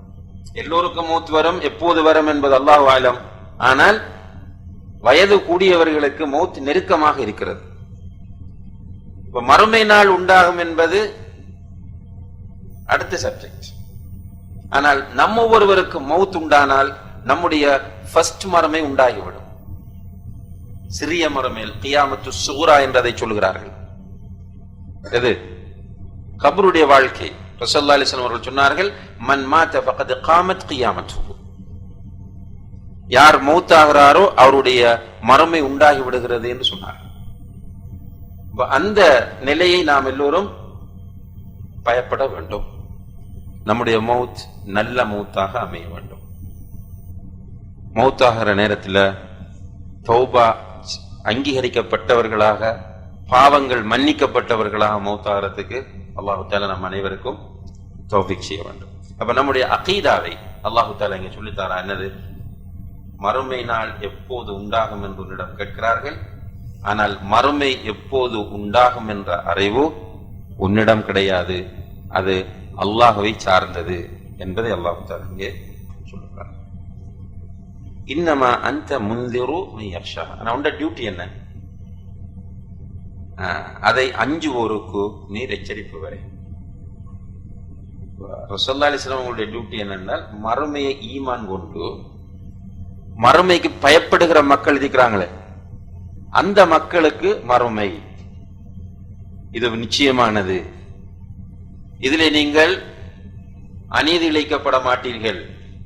இந்த உலகத்தில் எது செய்தீர்களோ அதற்கு ஏற்ப உங்களுக்கு கூலி கொடுக்கப்படும். எனவே நீங்கள் உங்களை நரகவாசிகளாக ஆக்கிக் கொள்ளாமல் உங்களுடைய ஹவாவை நீங்கள் கட்டுப்படுத்தி, உங்களுடைய மனோ இச்சைகளை நீங்கள் கட்டுப்படுத்தி நீங்கள் சுவர்க்கம் செல்வதற்கு உங்களை தயார்படுத்திக் கொள்ளுங்கள் என்ற அழைப்பை விடுப்பதுதான் உன்னுடைய பொறுப்பு. கஅன்னஹும் யௌம யரவுனஹா லம் யல்பது இல்லா அஷியத்தன் அவ் துஹாஹா. இப்ப மறுமையை ஏற்றுக்கொண்டாலும் சரி, ஏற்றுக்கொள்ளாம இருந்தாலும் சரி, இப்படியானவர்கள் மறுமை உண்டாகும் போது அவங்களோட ஃபீலிங்ஸ் எப்படி இருக்கும், அதை அவர்கள் காணும் போது ஒரு மாலையோ அல்லது ஒரு காலையோ தவிர வாழவில்லை என்பது போல் அவர்களுக்கு தோன்றும். மறுமையை இப்படி பார்க்கிற, மர்ம உண்டாகிறத பார்த்தால் நம்ம ஒரு காலை தான் இருந்திருக்கிறோம் அல்லது ஒரு மாலை தான் வாழ்ந்திருக்கிறோம் என்பது போன்ற உணர்வு அவர்களுக்கு ஏற்படும். என்றால் அதுதான் நிரந்தரமானது.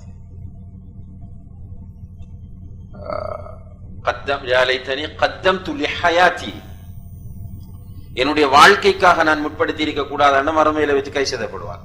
வாழ்க்கை என்பது எது? மறுமை வாழ்க்கை. இன்னஹு லஹுவல் ஹயவான், அதுதான் உண்மையான வாழ்க்கை என்று அல்லாஹ் தஆலா சொல்றான். பல் துஸிரூனல் ஹயாத்தத் துன்யா, நீங்கள் உலக வாழ்க்கையை தேர்வு செய்கிறீர்கள். வல் ஆகிரத்து கைரும் வ அப்கா, ஆனால் மறுமை வாழ்வுதான் சிறந்ததும் நிரந்தரமானது. லா யமூது ஃபீஹா வலா யஹ்யா, மரணமும் இல்லை வாழ்வும் இல்லை. லா யமூது ஃபீஹா, அதிலே மரணமும் இல்லை வாழ்வும் இல்லை. இது நரகவாசிகள்.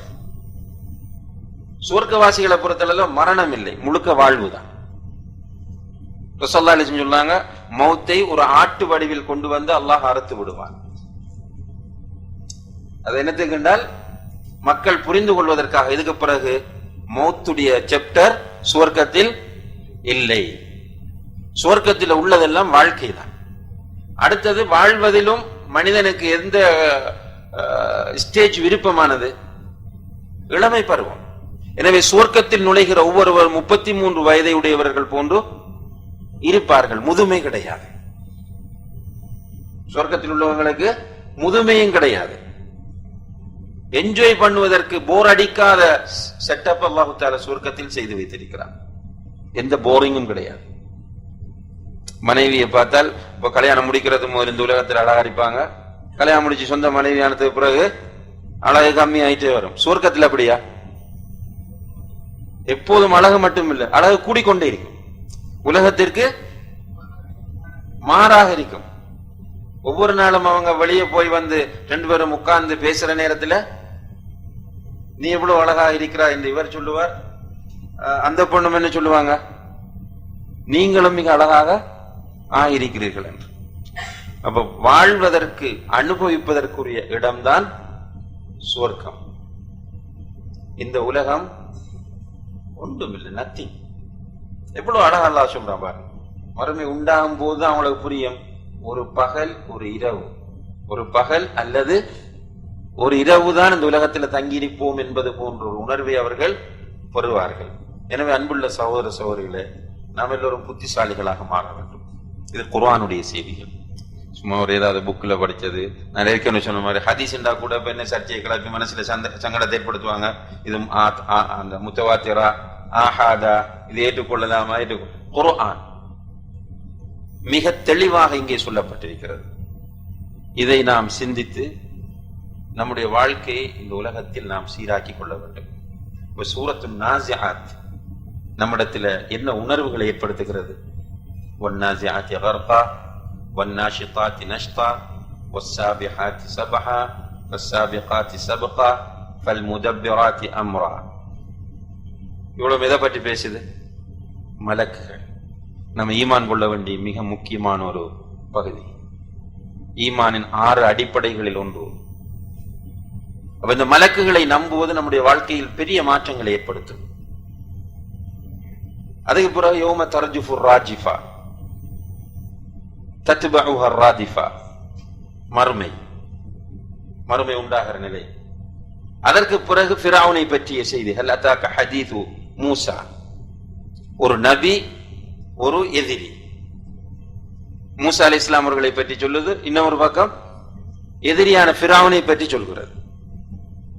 அதற்கு பிறகு மீண்டும் சில உரையாடல்கள், ஒரு நிராகரிப்பாளன் எப்படி இருப்பான் என்பதை பற்றி. அதைத் தொடர்ந்து மறுமையை நிராகரிக்க முடியாத, மறுமை உண்மையானது, மறுமை நிச்சயமானது, ஆனால் எப்போது வரும் என்பது அல்லாஹ்விடத்தில் மட்டுமே இருக்கிறது. ஈமானுடைய பிரதானமான 3 அம்சங்கள் இந்த சூறாவிலே சொல்லப்படுகின்றன. ஒன்று மலக்குகள், அடுத்தது ரசூல்மாரை பற்றிய நம்பிக்கை, அடுத்ததாக மறுமை நாளை பற்றிய நம்பிக்கை. சூரா, அதாவது மக்காவில் அருளப்பட்ட சூறாக்கள், மக்கி சூரா என்று சொல்லுவோம். இந்த சூறாக்கள்ல இருக்கக்கூடிய ஒரு மிக முக்கியமான சிறப்பம்சம் என்னவென்றால், இந்த சூறாக்கள் அகீதாவை அதிகமாக சொல்லும். இப்ப ஈமான் பலவீனமாக இருக்கும் போது அதை நம்ம ரிஃப்ரெஷ் பண்ணுவதற்கு, பலப்படுத்திக் கொள்வதற்கு நம்ம செய்ய வேண்டிய மிக முக்கியமான வேலை என்னென்றால், மக்கி சூறாக்களை கொஞ்சம் நிதானமாக படிக்க வேண்டும். உட்கார்ந்து ஓதி அது சொல்லக்கூடிய கருத்துக்களை நம்ம கொஞ்சம் சிந்திப்போமாக இருந்தால் நிச்சயமாக நம்முடைய ஈமான் பலமடையும். அதுல குறிப்பாக இந்த சூரத்துல் நாஸிஆத் நாம் திரும்ப திரும்ப படிக்க வேண்டிய ஒரு சூறாவாக இருக்கிறது. பெரிய சட்ட விளக்கங்கள்லாம் இதுல சொல்றதுக்கு கிடையாது. இது நாசிகா, இது மன்சூகா, இது ஆம்மா, இது ஹாஸா, இது முத்லகா, இது முகையதா, இப்படி எல்லாம் ஆய்வு செய்யறதுக்கு இதுல எதுவுமே கிடையாது. இது பொதுவாக வந்திருக்கிறது.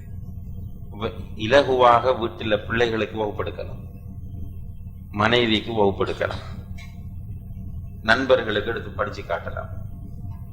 எனவே இந்த சூரத்துன் நாஸிஆத்தை தயவு செய்து எல்லோரும் பாடமாக்குங்கள்.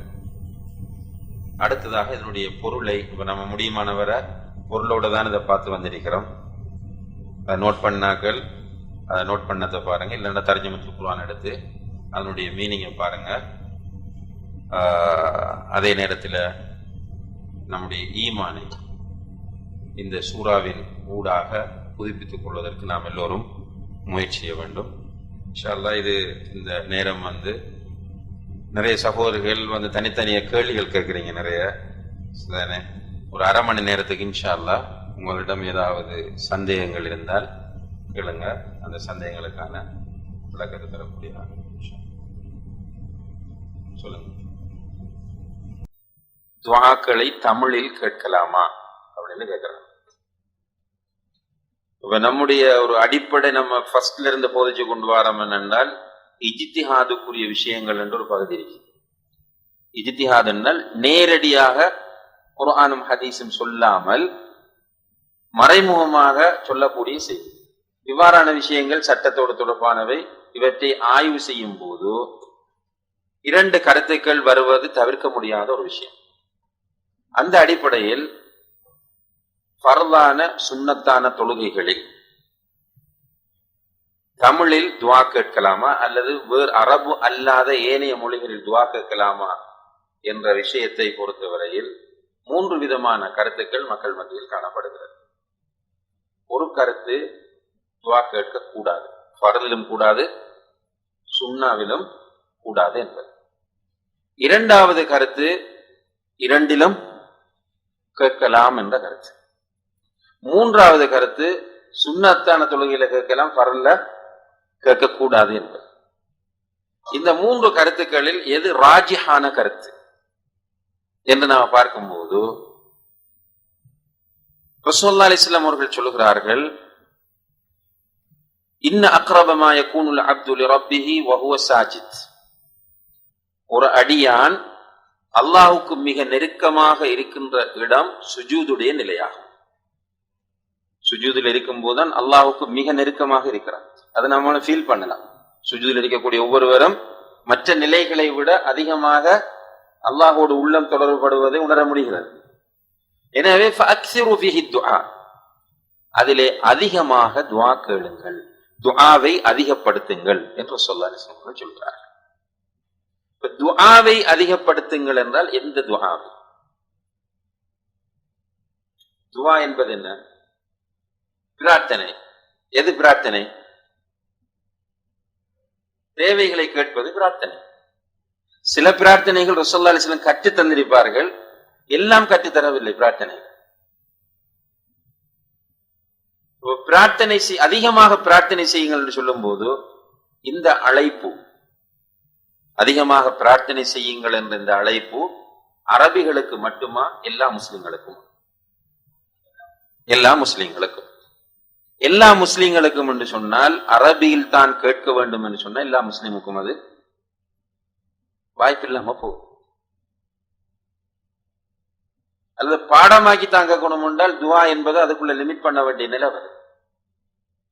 இப்ப எனக்கு ஒரு பிரச்சனை இருக்கு, ஒரு நோய் இருக்கலாம், அதிலே சாகும். அப்ப அந்த நோயை நான் அல்லாஹ்ட்ட கேட்க வேண்டும், யா அல்லாஹ் இந்த நோயை குணப்படுத்து. இதுக்கு அரபில் என்ன கேட்கிறேன்? நான் போய் மௌலவிட்ட இதுக்கு அரபியில கொஞ்சம் எழுதி கொடுங்க என்று கேட்கிறதா? எழுதி கொடுத்துட்டு படிக்கணுமே திரும்ப, நிறைய பிரச்சனைகள் அதனால வரும். எனவே சுஜூதில் இருக்கும் போது அரபி அல்லாத மொழிகளிலும் துவா செய்யலாம். இப்ப வரக்கூடிய பிரச்சனை என்னன்னு கேட்டால், இப்ப நமக்கு சொல்லப்பட்டிருக்கு தொழுகையின் மொழி அரபு. தொழுகையின் மொழி அரபாக இருக்கும் போது வேறொரு மொழி அங்கு பயன்படுத்தப்பட்டால் தொழுகை பாத்திலாகிவிடும் என்ற கருத்து ஒன்று இருக்கு. உண்மைதான். தொழுகையை அரபியில் தான் தொழ வேண்டும். தொழுகையை வேறு மொழியில் தொழுதால் அல்லது வேறு மொழியில் ஒரு பகுதியாவது வந்தால் தொழுகை பாத்திலாகும். உதாரணமா ஒருவர் அல்லாஹ் மிகப்பெரியவன் என்று தக்பீர் காட்டினார்னா தொழுகை பாத்தில். ருக்குவில் இருந்து கொண்டு என்னுடைய ரப் மகத்துவமிக்க, என்னுடைய ரப் தூய்மையானவன் என்று ருக்குவில் இருந்து கொண்டு சொன்னார் என்றால் தொழுகை பாத்தில். அப்ப தொழுகையின் மொழி அரபு என்றால் என்ன அர்த்தம்? தொழுகையில் உள்ள அமல்கள் என்று ஸல்லல்லாஹு அலைஹி வஸல்லம் அவர்களால் அடையாளப்படுத்தப்பட்டிருக்கும் ஒரு லிஸ்ட். அந்த லிஸ்டை அரபியில் தான் செய்ய வேண்டும். தக்பீர் கட்டுவது அரபி, சனா ஓதுவது அரபி, சூரா ஓதுவது அரபி, ருக்குவுக்கு போகும்போது சொல்றது அரபி, ருக்குவில் ஸல்லல்லாஹு அலைஹி வஸல்லம் அரபியில் சொல்லி தந்த சுப்ஹான் ரப்பியல் அலீம், சமி அல்லாஹு லிமன் ஹமிதா என்பது அரபி, அதற்கு பிறகு சொல்ல வேண்டியது அரபி. அதே போல சுஜூதில் அல்லாஹ் அக்பர் என்று போய் சுப்ஹான ரப்பியல் அலா என்று சொல்வது அரபி. இப்படி ரசூலுல்லாஹி அலைஹி வஸல்லம் ஃபிக்ஸ் பண்ணி சொல்லி தந்தாங்களே, இதெல்லாம் அரபியில தான் செய்யும். ஈவன் சில சுன்னத்தானதுகள் கூட சொல்லி தந்திருப்பாங்க. எப்படி? அல்லாஹும்ம இன்னி அஊது பிக மின் அஸாபி ஜஹன்னம் வ மின் அஸாபில் கப்ர் வ அஊது பிக மின் ஃபித்னத்தில் மஹ்யா வல் மமாத் வ அஊது பிக மின் ஷர்ரி ஃபித்னத்தில் மஸீஹ் தஜ்ஜால் அல்லாஹும்ம இன்னி ظلمت نفسي ظلما كثيرا ولا يغفر الذنوب الا انت فاغفر لي مغفرة من عندك وارحمني انك انت الغفور الرحيم. ஓதுறது எப்போது? அத்தையாத் ஓதி முடிஞ்சதுக்கு அப்புறம். இதையும் அரபுல ஓதணும். ஏன்? ஸல்லல்லாஹு அலைஹி வஸல்லம் அரபியில தான், இதை தமிழ்ல சொல்ல முடியும். ஆனால் இதெல்லாம் ஓதி முடிஞ்சதுக்கு அப்புறம் சுஜூதுல நமக்கு இருக்கிற ஒரு நல்ல சான்ஸ் என்ன? பிரார்த்தனை செய்வது, அதிகமாக செய்வது. எனவே அந்த பிரார்த்தனையை அரபி அல்லாத மொழியிலும் செய்யலாம், செய்ய வேண்டும் அல்ல. நல்லா புரிஞ்சுக்கணும். தொழு சுஜூதில் என்றால் எல்லா சுஜூதுக்கும் அது பொருந்தும். ஃபர்து சுன்னத் என்று பிரிக்க முடியாது.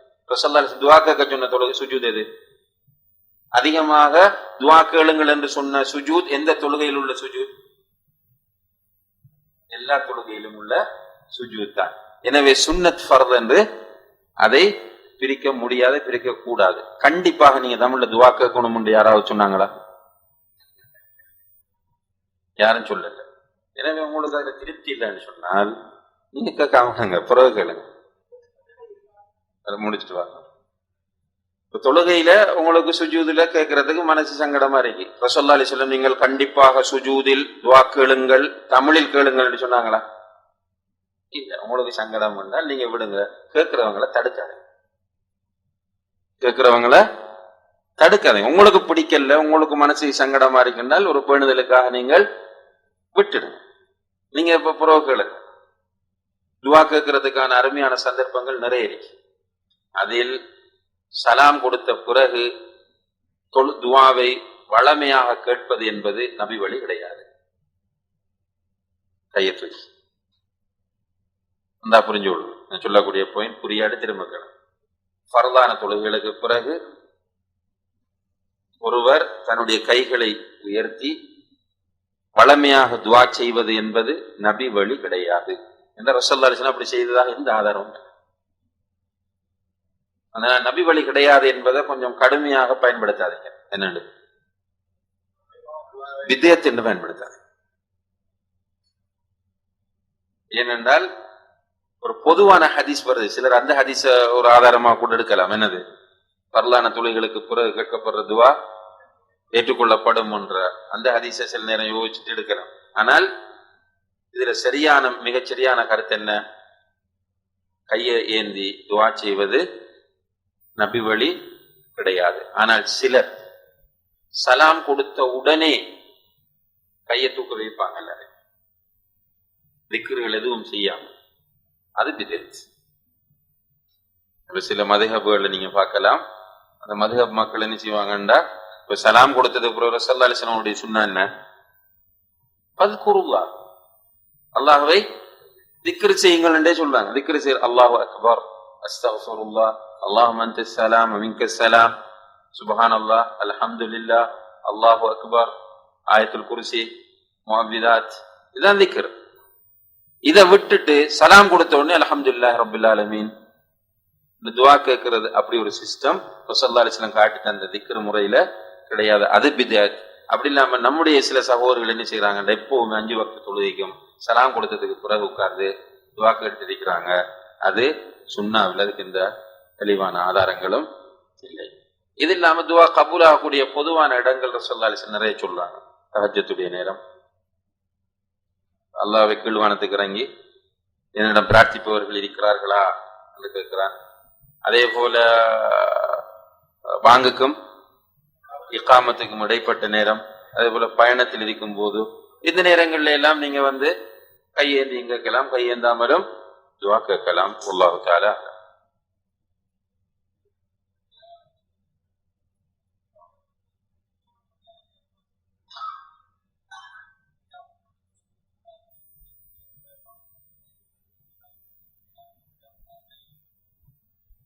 அப்ப இதுல முக்கியமான விஷயம் பல சகோதரர்களும் கேட்டாங்க என்றால், ரியாவோடு சம்பந்தமாக.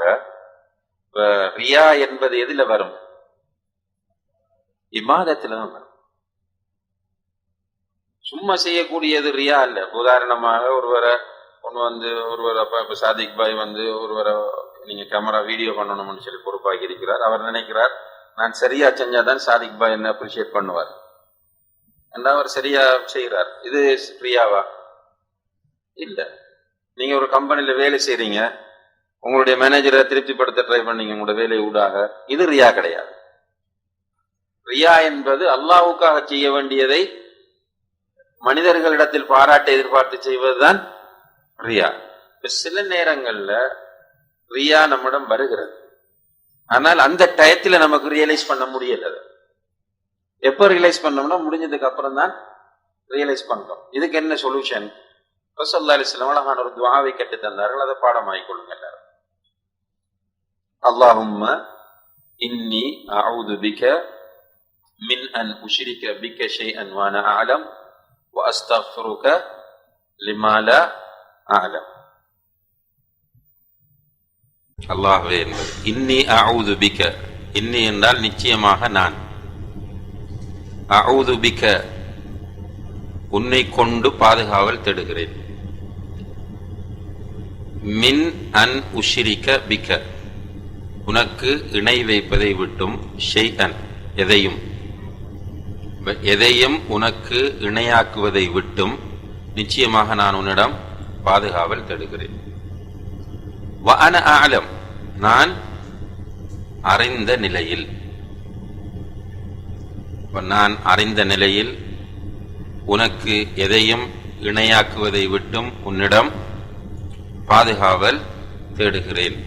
வ அஸ்தக்ஃபிருக உன்னிடம் பாவ மன்னிப்பு கேட்கிறேன், லிமா லா அஅலம் நான் அறியாமல் செய்ததற்காக.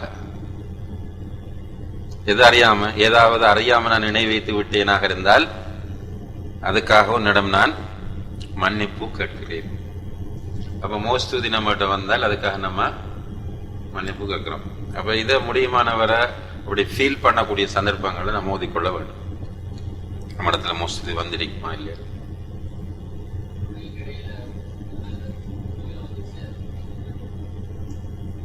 கேட்கலாம்.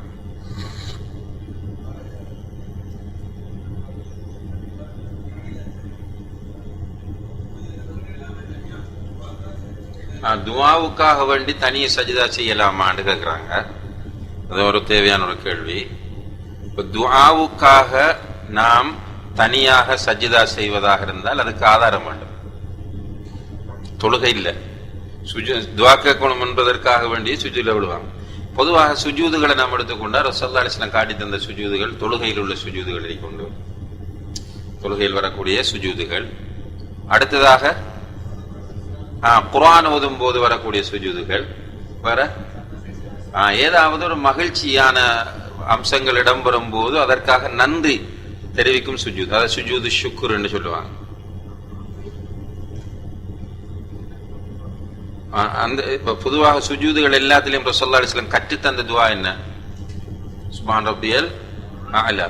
அதுல வேற எது? சுப்ஹான் ரப்பியல் அலா, சுப்ஹானக்கல்லாஹு ரப்பி ஹம்திக அல்லாஹும்ம ஃபிர்லி, சுபூன் குத்தூஸன் ரப்புல் மலாயிகத்தி வர்ரூஹ், சஜத வஜ்ஹி லில்லதி. இது எதுவும் மோதலாம். ஆனால் சுஜூது சஹூக்கு சுப்ஹான மல்லா யஸ்ஹு வலா யனாம் அப்படின்ற ஒரு துவாவை கற்று தந்திருக்கிறாங்க மக்கள். ரசூலுல்லாஹி அலைஹி வஸல்லம் அப்படி கற்றுத்தரவில்லை. அதே மாதிரி சுஜூது ஷுக்ரில் ஷுக்குர் வரக்கூடிய மாதிரி சில வாசகங்களை சொல்லுவாங்க, அதுவும் கிடையாது. அதுல நம்ம சுஜூதில் எது ரசூலுல்லாஹி அலைஹி வஸல்லம் அவர்களால் கற்றுத்தரப்பட்டதோ அதை நம்ம ஓதலாம். இந்த 3 சுஜூதுகள் தான் ரசூலுல்லாஹி அலைஹி வஸல்லம் கற்றுத்தந்த சுஜூதுகள். இதல்லாமல் துஆ கேட்பதற்காக வேண்டி ஒரு சுஜூத் என்று ரசூலுல்லாஹி அலைஹி வஸல்லம் அவர்கள் ஒரு சுஜூதை கற்றுத்தரவில்லை. மறதிக்காக செய்யக்கூடிய சஜிதா, அப்ப மறதிக்க 4 சஜிதா: தொழுகையில் உள்ள சஜிதா, மறதிக்காக உள்ள சஜிதா, குர்ஆன் ஓதும் போது உள்ள சஜிதா, சஜிதத்து ஷுக்ர், நன்றிக்காக செய்யக்கூடிய சஜிதா.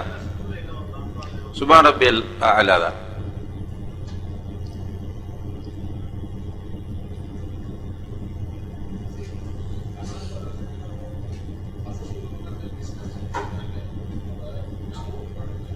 Right, okay. சுஜூது திலாவா நார்மலா தொழுகையில வரக்கூடிய சஜிதா. சுஜூது திலாவா வந்து நோம் சுப்ஹான ரப்பியல் அலா தான். அதுலயும் சுஜூதோட சம்பந்தமான கேள்வி இருந்தா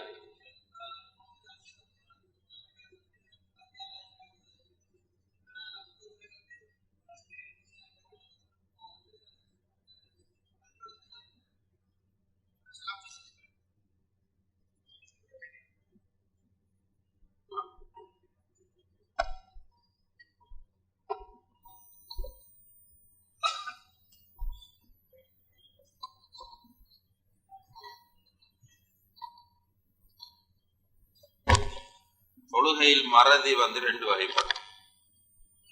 ஒன்று செய்ய வேண்டியதை விட்டு மறப்பு. செய்ய வேண்டியதை விட்டு மறப்பு. உதாரணமா 4 ரக்காத் தொழுகையில 3 தொழுதுட்டோம் நினைப்பது. இன்னும் ஒன்றைக்கு மேலதிகமாக செய்வது. இப்ப இந்த நேரங்கள்ல எப்படி நம்ம சஜிதா சஹு செய்வது அப்படின்னு கேட்டால், பொதுவாக அறிஞர்கள் என்ன சொல்றாங்க என்றால், சஜிதா சஹு என்பது சலாம் கொடுப்பதற்கு முன்னால், அத்தியாயத்து ஓதி முடிந்து சலாம் கொடுப்பதற்கு முன்னால் 2 சுஜூதுகள் செய்வது என்று சொல்றாங்க. ஆனா ஷேக் உதைமின் ரஹ்மத்துல்லாஹி அதை பிரிக்கிறாங்க. பிரிச்சு என்ன சொல்றாங்க என்றால், குறைபாட்டுக்காக வேண்டி சலாம் கொடுப்பதற்கு முன்னரும், உதாரணமா 3 ரக்காத் தொழுதுட்டார், 4 ரக்காத்துக்காக வேண்டி. இப்ப இவருக்கு ஞாபகம் வந்துட்டு உடனே என்ன பண்ணுவார்? இன்னும் 1 ரக்காத் தொழுவார், எழுந்து இன்னும் 1 ரக்காத் தொழுவார். தொழுதுட்டு இவர் என்ன செய்யணும் என்றால், சலாம் கொடுப்பதற்கு முன்னால் 2 சுஜூதுகள் செய்ய வேண்டும். செய்துவிட்டு சலாம் கொடுத்தால் சரி. இப்போ ஒருவர் 5வது ரக்காத்துக்கு எழுந்தார். 5வது ரக்காத்துக்கு எழுந்தவருக்கு நம்ம மேலதிகமா பண்ணிட்டோம் என்ற ஒரு ஃபீலிங் வந்துட்டு உடனே உட்கார்ந்துட்டார். 5வது எழுந்தவர் அப்படியே உட்கார்ந்துடுவார். உட்கார்ந்து விட்டு இவர் சஜிதா செய்யும் போது எப்படி செய்யணும் என்று கேட்டால், முதலில் சலாம் கொடுக்க வேண்டும். தொழுகை அத்தையாத் ஓதிட்டு சலாம் கொடுக்க வேண்டும். சலாம் கொடுத்து விட்டு பிறகு 2 சுஜூதுகள் அவர் செய்ய வேண்டும். செஞ்சுட்டு திரும்ப சலாம் கொடுக்க வேண்டும் என்று ஷேக் உதைமின் ரஹ்மத்துல்லாஹி அவர்கள் சொல்றாங்க. இதுதான் சிறந்த முறை.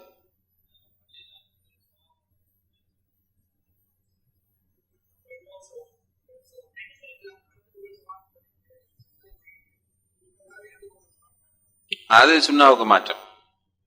என்ன சொல்றாங்கன்னு புரியுதானே? ஒரு சலாம் கொடுத்துடுறது, கொடுத்துட்டு சஜிதா சாவு செய்யறது, பிறகு அடுத்த சலாம் பேலன்ஸ் சலாம பிறகு கொடுக்கறது, இது சுண்ணாவில் இப்படி ஆதாரம் கிடையாது. அல்லாஹ் தஆலா அலம்.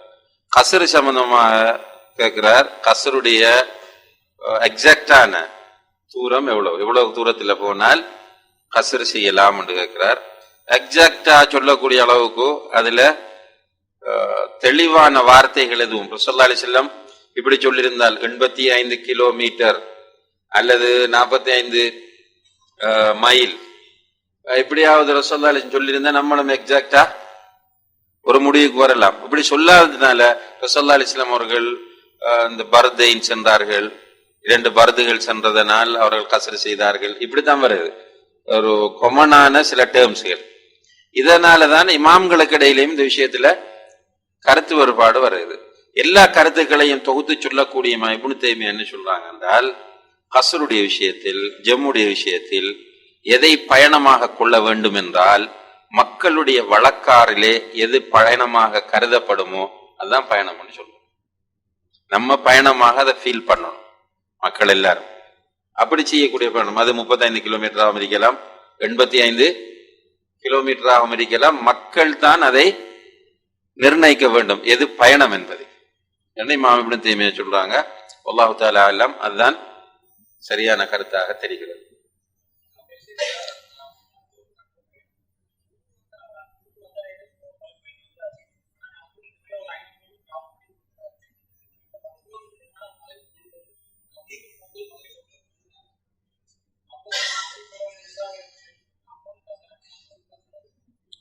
இவர் என்ன கேட்கிறார் என்றால், இப்போ தூரம் பிரச்சனை இல்லை சாதிக் பாய், தூரம் பிரச்சனை இல்லை.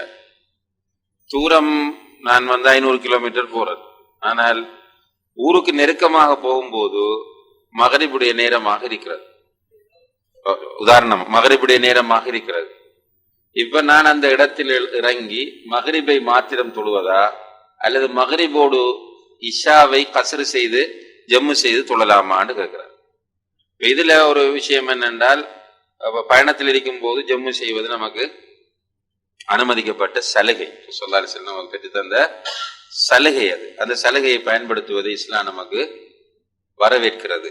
அந்த வகையில அந்த இடத்தில் அவர் ஜம்மும் டைம் மகரிபுடைய வக்து என்பதனால் மகரிபோடு இஷாவையும் சேர்த்து தொழுவதற்கு மார்க்கத்தில் அனுமதி இருக்கிறது, இந்த தடையும் இல்லை.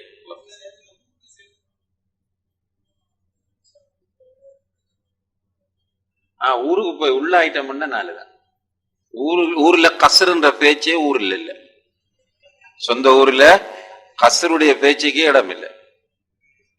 சொந்த ஊர்ல இல்ல, அவரு சொந்த ஊர் தான்.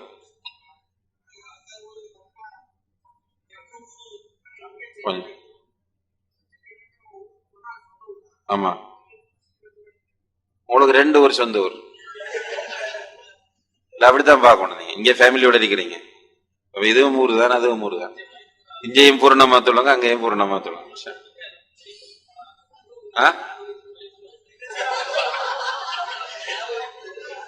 இல்ல, அவர் கேட்கிற என்னென்றால், இப்ப வைஃபோட ஊர் இருக்கு, வைஃபோட ஊருக்கு நம்ம போறோம், போனால் அங்க உங்களுக்கு வீடு இருக்குமாக இருந்தால், சொந்த வீடு உங்களுக்கு இருக்குமாக இருந்தால் நீங்க அதை ஊராகத்தான் கொள்ளணும். அப்படி இல்ல வைஃபோட வீட்டுல நீங்க போறீங்க என்றால் வைஃப் கஸ்ர் செய்யக்கூடாது, நீங்க செய்யலாம். அவங்களுக்கு அது சொந்த ஊராகவும் இருக்கும். ஊருண்டா அவங்களுக்கு தங்குறதுக்கான வசதிகள் இருந்தால், இல்லைன்ற சொந்த ஊர் என்பதற்காக அது நம்மளோட ஊரா மாறும் எப்பவும். அதில் நம்ம ஒருவர் பயணி இல்லை, முகீம் என்பது, முகீம் தான் பயன்படுத்தப்பட்டிருக்கிற வாசகம். முகீம் என்ற நிலையை ஒருவர் எப்போது அடைவார் என்று கேட்டால், அவர் குடும்பத்தோடு அந்த இடத்தில் தங்கும் போதுதான் அடைவார். குடும்பத்தோட தங்குறதுக்கான சொந்த வசதி இருக்காங்க, இது டெம்பரரி தானே, ஹோட்டல்ல தங்குற மாதிரி தானே. அது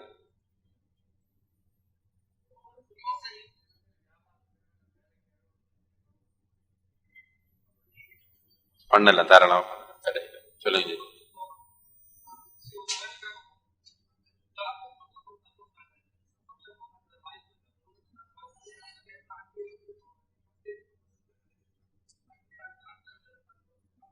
ஜம்மு தக்தீம் சொல்றது அதாவது ஜம்மை ரெண்டா பிரிக்கிறாங்க. ஒன்று ஜம்மு தக்தீம், இன்னும் ஒன்று ஜம்மு தஅkhir.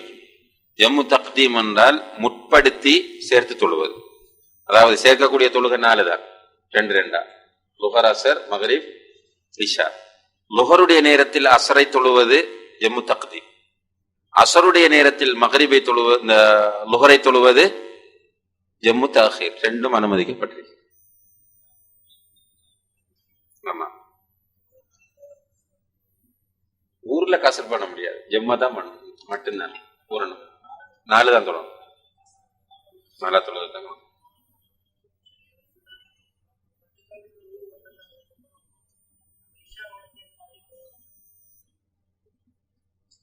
தொழுதுட்டோம்னா தப்பு இல்லை, உங்களோட மனசை பொறுத்து நீங்க முடிவெடுத்துக் கொள்ளுங்க. உங்களுக்கு பயணம் என்பது டயர்ட். இப்ப ஊருக்கு போயிறீங்கன்னா டயர்டா இருப்பீங்க, 500 கிலோமீட்டர் ஓடிட்டீங்க. இப்ப நீங்க என்ன பண்ண போறீங்கன்னா, இடையில மகரிபுக்குரிய டைம் வந்துட்டு ஒரு 10-15 கிலோமீட்டருக்கு முன்னாடி இப்ப நீங்க நிறுத்தி மகரிப தொழுற நேரத்தில் இஷாவையும் தொழுறோம்னு தொழுதுறீங்க. இது உங்களுக்கு இஸ்லாம் தரக்கூடிய ஒரு சலுகை. சில நேரங்கள்ல ரசூலுல்லாஹி அலைஹி வஸல்லம் ஒரு ரீசனும் இல்லாம மகரிபையும் இஷாவையும் சேர்த்து தொழுதிருக்கிறார்.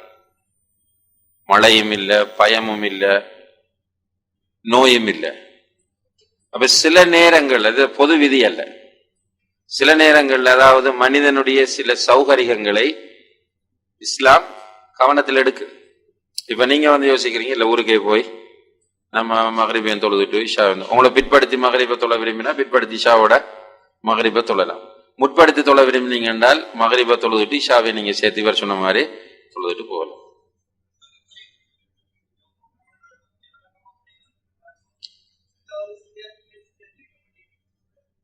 அதுக்காக நான் இப்போ வகுப்பு நடத்தும் போது நின்று நடத்துறதுக்கு விரும்புறது காரணம், எப்பவுமே ஆடியன்ஸ் ஒரு முன்னால நின்று கிளாஸ் நடத்தக்கூடியவரை பார்த்தாங்கன்னா ஒரு கண்ட்ரோலுக்கு வருவாங்க. அவரை பார்க்கலன்னா அவர் இல்லைன்னு நினைச்சுக்குவாங்க. அவர் பின்னால உள்ளவங்க, அவங்கள பக்கத்தில் உள்ளவங்க தான் அவங்களை தெரிவாங்க. அப்ப அவங்க பேசிட்டே இருப்பாங்க. இந்த டீச்சிங் மெத்தட் எல்லாம் இது ஒரு முக்கியமான விஷயம்.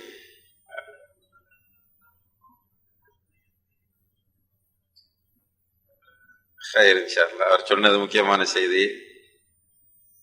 தொழுகையை பொறுத்தவரையில இஸ்லாம் தொழுகைக்கு நேரம் குறித்திருக்கிறது. அல்லாஹ் குர்ஆன்ல சொல்றான், இன்ன ஸலாத்த கானத் அலல் முஃமினீன கிதாபம் மௌகூதா. நேரம் குறிக்கப்பட்ட கடமை என்று அல்லாஹ் தஆலா தொழுகையை சொல்றான். ஒவ்வொரு தொழுகைக்கும் ஒவ்வொரு நேரம் ஃபிக்ஸ் பண்ணப்பட்டிருக்கு. ஆரம்ப நேரம், முடிவு நேரம். ரைட்? இந்த நேரத்துக்குள்ளதான் அந்த தொழுகை நம்ம தொழ வேண்டும். இதுதான் அஸ்ர். மகரிப் எப்ப தொழ வேண்டும்? மகரிபுடைய நேரத்தில். அசரை அசருடைய நேரத்தில். அசருடைய நேரம் முடிந்து விட்டால் வேறொரு தொழுகை கிடையாது.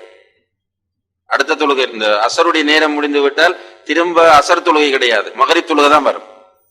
அதான் அந்த கலா இல்லைன்னு சொல்றது. மகரிபுடைய அசருடைய நேரம் முடிந்து விட்டால் அடுத்த தொழுகை என்ன? மகரிப் தொழுகை. அந்த நேரத்தில் அசர் தொழ முடியாது.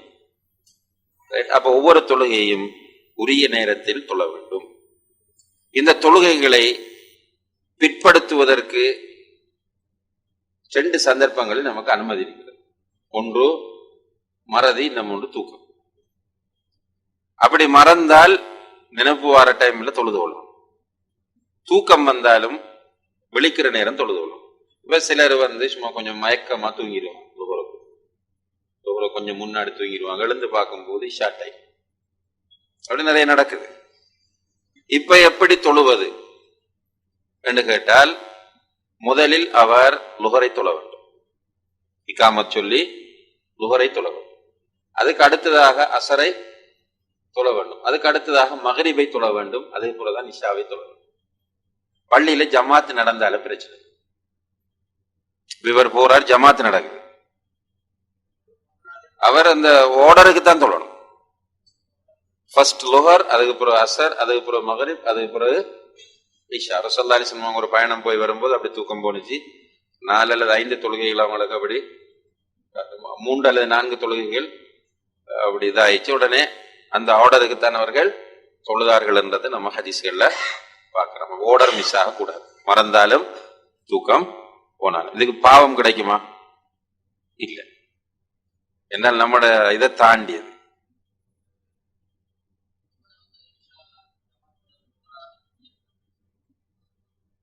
அப்படி தொழலாம்.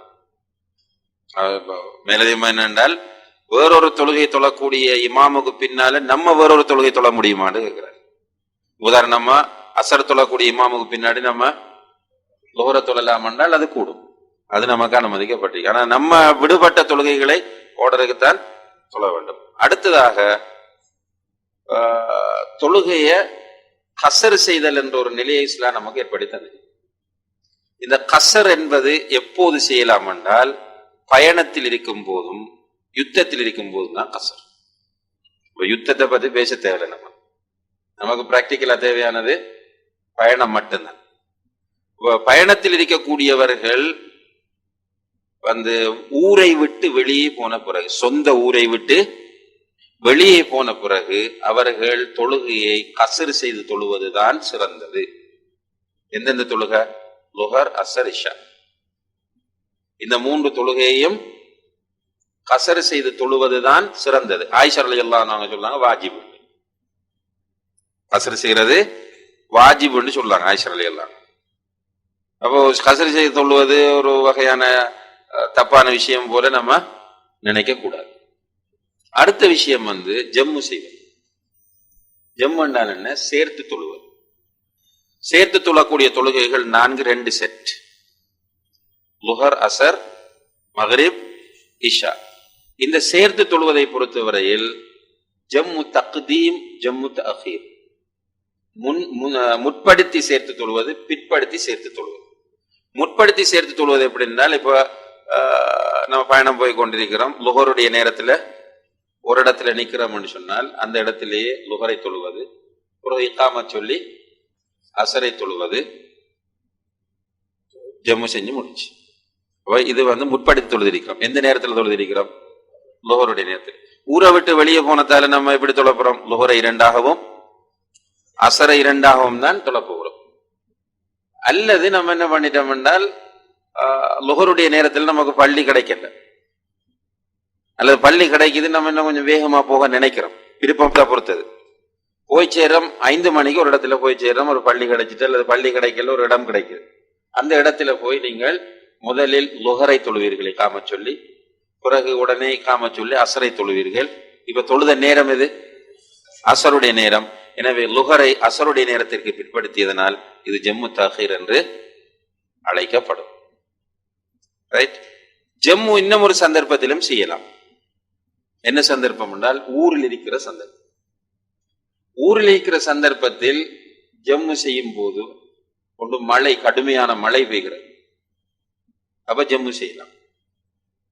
அல்லது நமக்கு கடுமையான நோயாக இருக்கிறது, ஜம்மு செய்யலாம். அல்லது ஒரு சிச்சுவேஷன் பயங்கரமான சிச்சுவேஷனாக இருக்கிறது, பயங்கரவாதம், இந்த நேரத்தில் ஜம்மு செய்யலாம். இப்படி ஜம்மு செய்யும் போது தொழுகையை சுருக்க முடியாது, முழுமையாகத்தான் தொழ வேண்டும். இதுதான் ஜம்முவோடு சம்பந்தமான, கசரோடு சம்பந்தமான விஷயம். அடுத்தது சகோதரர் கேட்டது சுபஹ் தொழுகையுடைய விஷயம். இப்ப சில நேரங்கள்ல வீட்டில இருந்து இப்ப சுபஹுக்கு அதான் சொல்ல போது 4:45, நமக்கு ட்ரெயின் 4:30 அல்லது பஸ் 4:30. இப்ப அவசரமா முட்கூட்டி சுபஹ் தொழுதுட்டு போகலாமா? முடியாது. வக்து வராமல் எந்த தொழுகையையும் தொழ முடியாது. தொழுதால் அது தொழுகையாக கொள்ளப்பட மாட்டாது. எனவே ஃபஜ்ர் தொழுகை பயணம் என்பதற்காக வேண்டி கொஞ்சம் ஒரு 5 நிமிடங்கள் 10 நிமிடங்கள் முற்படுத்தி தொழுவதற்கு மார்க்கத்தில் அனுமதி கிடையாது. வல்லாஹு தஆலா அலம்.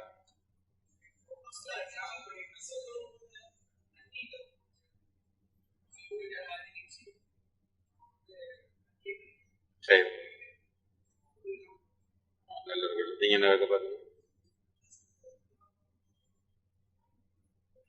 நல்ல முக்கியமான பாயிண்ட் அவங்க கேட்கறது. ரைட், கசரம் முடிச்சுட்டு முடிக்கிறார். அவங்க என்ன கேட்கிறாங்கண்டா, இப்ப நான் பயணி சென்னையில் இருக்கிறேன், லுஹர் கீழே போனால் ஜமாத்து நடக்குது. இப்ப எனக்கு சிறந்தது என்ன? கசரு செய்யறது. சிறந்தது கசரு செய்யறது. இப்ப ஜமாத்தோடு பள்ளியில போய் சேர்ந்துட்டேன். இப்ப இந்த நேரத்தில் நான் கசரு செய்வதா அல்லது ஜமாத்தோடு பூரணமாக தொழுவதா? ரசூலுல்லாஹி அலைஹி வஸல்லம் அவர்கள் சொன்னார்கள், அல் முசாஃபிர் யுத்திம்மு கல்ஃபல் முகீம். இதா ஸல்லல் முசாஃபிரு கல்ஃபல் முகீமி அத்தம்ம. ஒரு பயணி ஊர்வாசிக்கு பின்னால் நின்று தொழுதால் பூரணமாகத்தான் தொழ வேண்டும். இப்ப நான் போய் தொழும்போது தொழுவிக்கிற இமாம் ஊர்வாசி, எனவே அவர் 4 ரக்காத் தொழுவிக்கிற நேரத்தில் நான் 4 தான் தொழ வேண்டும். 2ஓடு சலாம் கொடுத்து விட்டு எழுந்திருக்க முடியாது. அடுத்ததாக இப்ப ட்ரெயின்லயே பயணம் போயிட்டு இருக்கிறோம், ஃபஜ்ர் டைம் வந்துட்டு எத்தனையாவது ரக்காத்துல போய் சேர்ந்தாலும் பிரச்சனை இல்லை. பொது விதி என்ன? ஊர் இமாமுக்கு பின்னால் நின்று தொழுதால் பயணி 4 ரக்காத் பூரணமாக தொழ வேண்டும்.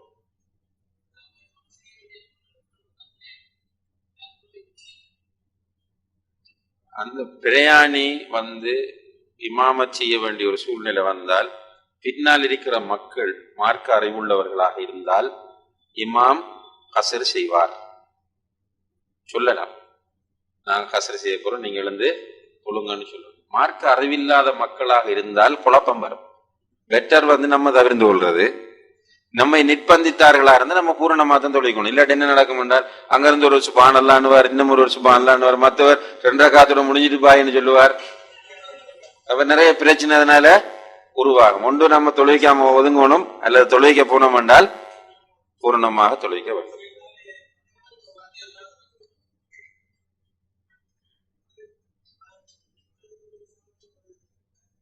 இப்ப பயணத்தில் வரக்கூடியவர், அதுவும் ஒரு நல்ல கேள்வி, பிராக்டிக்கலான கேள்வி. பயணத்தில் இருக்கக்கூடிய ஒருவர் ரைட் ஊருக்கு வந்து சேர்றார், இஷாவுடைய ஜமாத் நடந்து கொண்டு, இப்ப ஃபர்ஸ்ட்டுக்கு எதை தொழணும்? அவர் மக்ரிப் தொழணும். ஜமாத்தோட சேர்றதா இல்லையா? ஷேக் பின் பாஸ் ரஹ்மத்துல்லாஹ் சொல்றாங்க, அவர் ஜமாத்தோட சேர்ந்து 3வது ரக்காத்தோட அவருடைய தொழுகையை முடித்துக் கொள்வார். நல்லா புரிஞ்சு கொள்ளும். ஷேக் பின் பாஸ் ஒரு முஃப்தி, அவர்களுடைய ஃபத்வா என்னன்னு கேட்டால், இப்ப மகரிப் தொழுகையை அவர் தொழ போறார் எந்த இமாமுக்கு பின்னாடி? இஷாவுடைய இமாமுக்கு பின்னாடி தொழ போறார். அப்ப மகரிப் எத்தனை ரக்காத்? 3. இமாம் என்ன செய்வார்? 4 ரக்காத்துக்கு எழும்புவார். எனவே 3வது ரக்காத்தோடு இருந்து விடுவார். யார் பின்னால தொழக்கூடியவர் இருந்து அவர் அத்தையாத்தை செப்பரேட்டா ஓதி அவர் சலாம் கொடுத்து விட்டு போவார். ரைட். இது ஷேக் பின் பாஸ் ரஹ்மத்துல்லாஹி அவர்கள் இது தொடர்பாக தந்த ஃபத்வா. கடைசியான கேள்வி, இப்போ கேள்வி சான்ஸ் என்னன்னா, 4 மணிக்கு இக்காமத்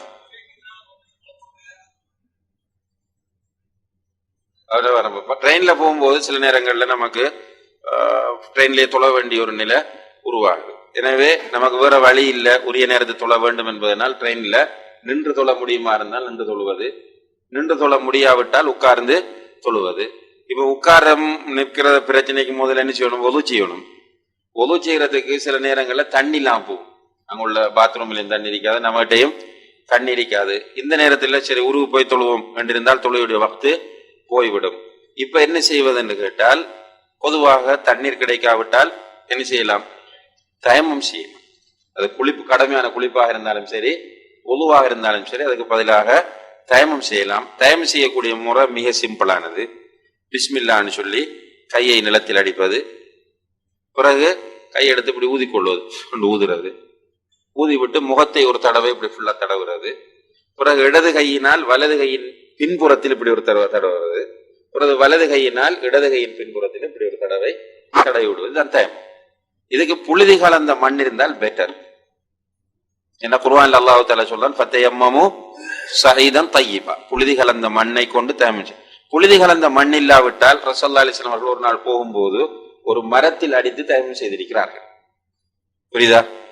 அப்ப மரத்தில் அடித்தும் தயமம் செய்யலாம். ஏனென்றால் ரசூலுல்லாஹி அலைஹி வஸல்லம் அவர்கள் நமக்கு அதை செய்து காண்பித்திருக்கிறார்கள். அந்த வகையில் இப்போ ட்ரெயின்ல நீங்க என்ன பண்ணலாம் என்றால், நிலத்துல அடிக்கலாம், அல்லது ட்ரெயினுடைய சைட்ல அடித்து தயமம் செய்யலாம், அல்லது ஒரு ஸ்டேஷன்ல நிப்பாட்டுறாங்கன்னு சொன்னா கீழே இறங்கி நிலத்தில் அடித்து தயமம் செய்து கொள்ளலாம். அவட தண்ணி அடைக்க. தயமம் செய்யக்கூடிய முறையை மீண்டும் சொல்றேன், நல்லா கவனிச்சு பிஸ்மில்லான்னு சொல்லுங்க.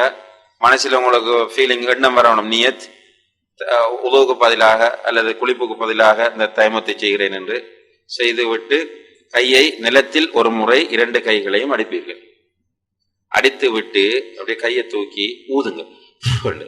அது புழுதி பட்டிருந்தாலும் சரி, படாவிட்டாலும் ஊதுவது சொன்னா ஊதி விட்டு அப்படியே கையை எடுத்து முகத்தை ஒரு தடவை இப்படி தடவும், முகம் முழுக்க தடவினதுக்கு பிறகு இடது கையால் வலது கையின் இந்த பகுதியை இப்படி தடவிடும், கீழே போக தேவையில்லை, மணிக்கட்டு வரை. பிறகு வலது கையால் இடது கையின் மணிக்கட்டு வரை கீழே இப்படி தடவும், மேல் பக்கத்தை. டைமும் முடிச்சு. அல்ஹம்துலில்லாஹ். சரி, இதோட கிளாஸும் முடிஞ்சு இன்ஷா அல்லாஹ், டைமும் முடிஞ்சு. சுப்ஹானக அல்லாஹும்ம வபிஹம்திக அஷ்ஹது அல்லா இலாஹா இல்லா அன்த அஸ்தக்ஃபிருக்க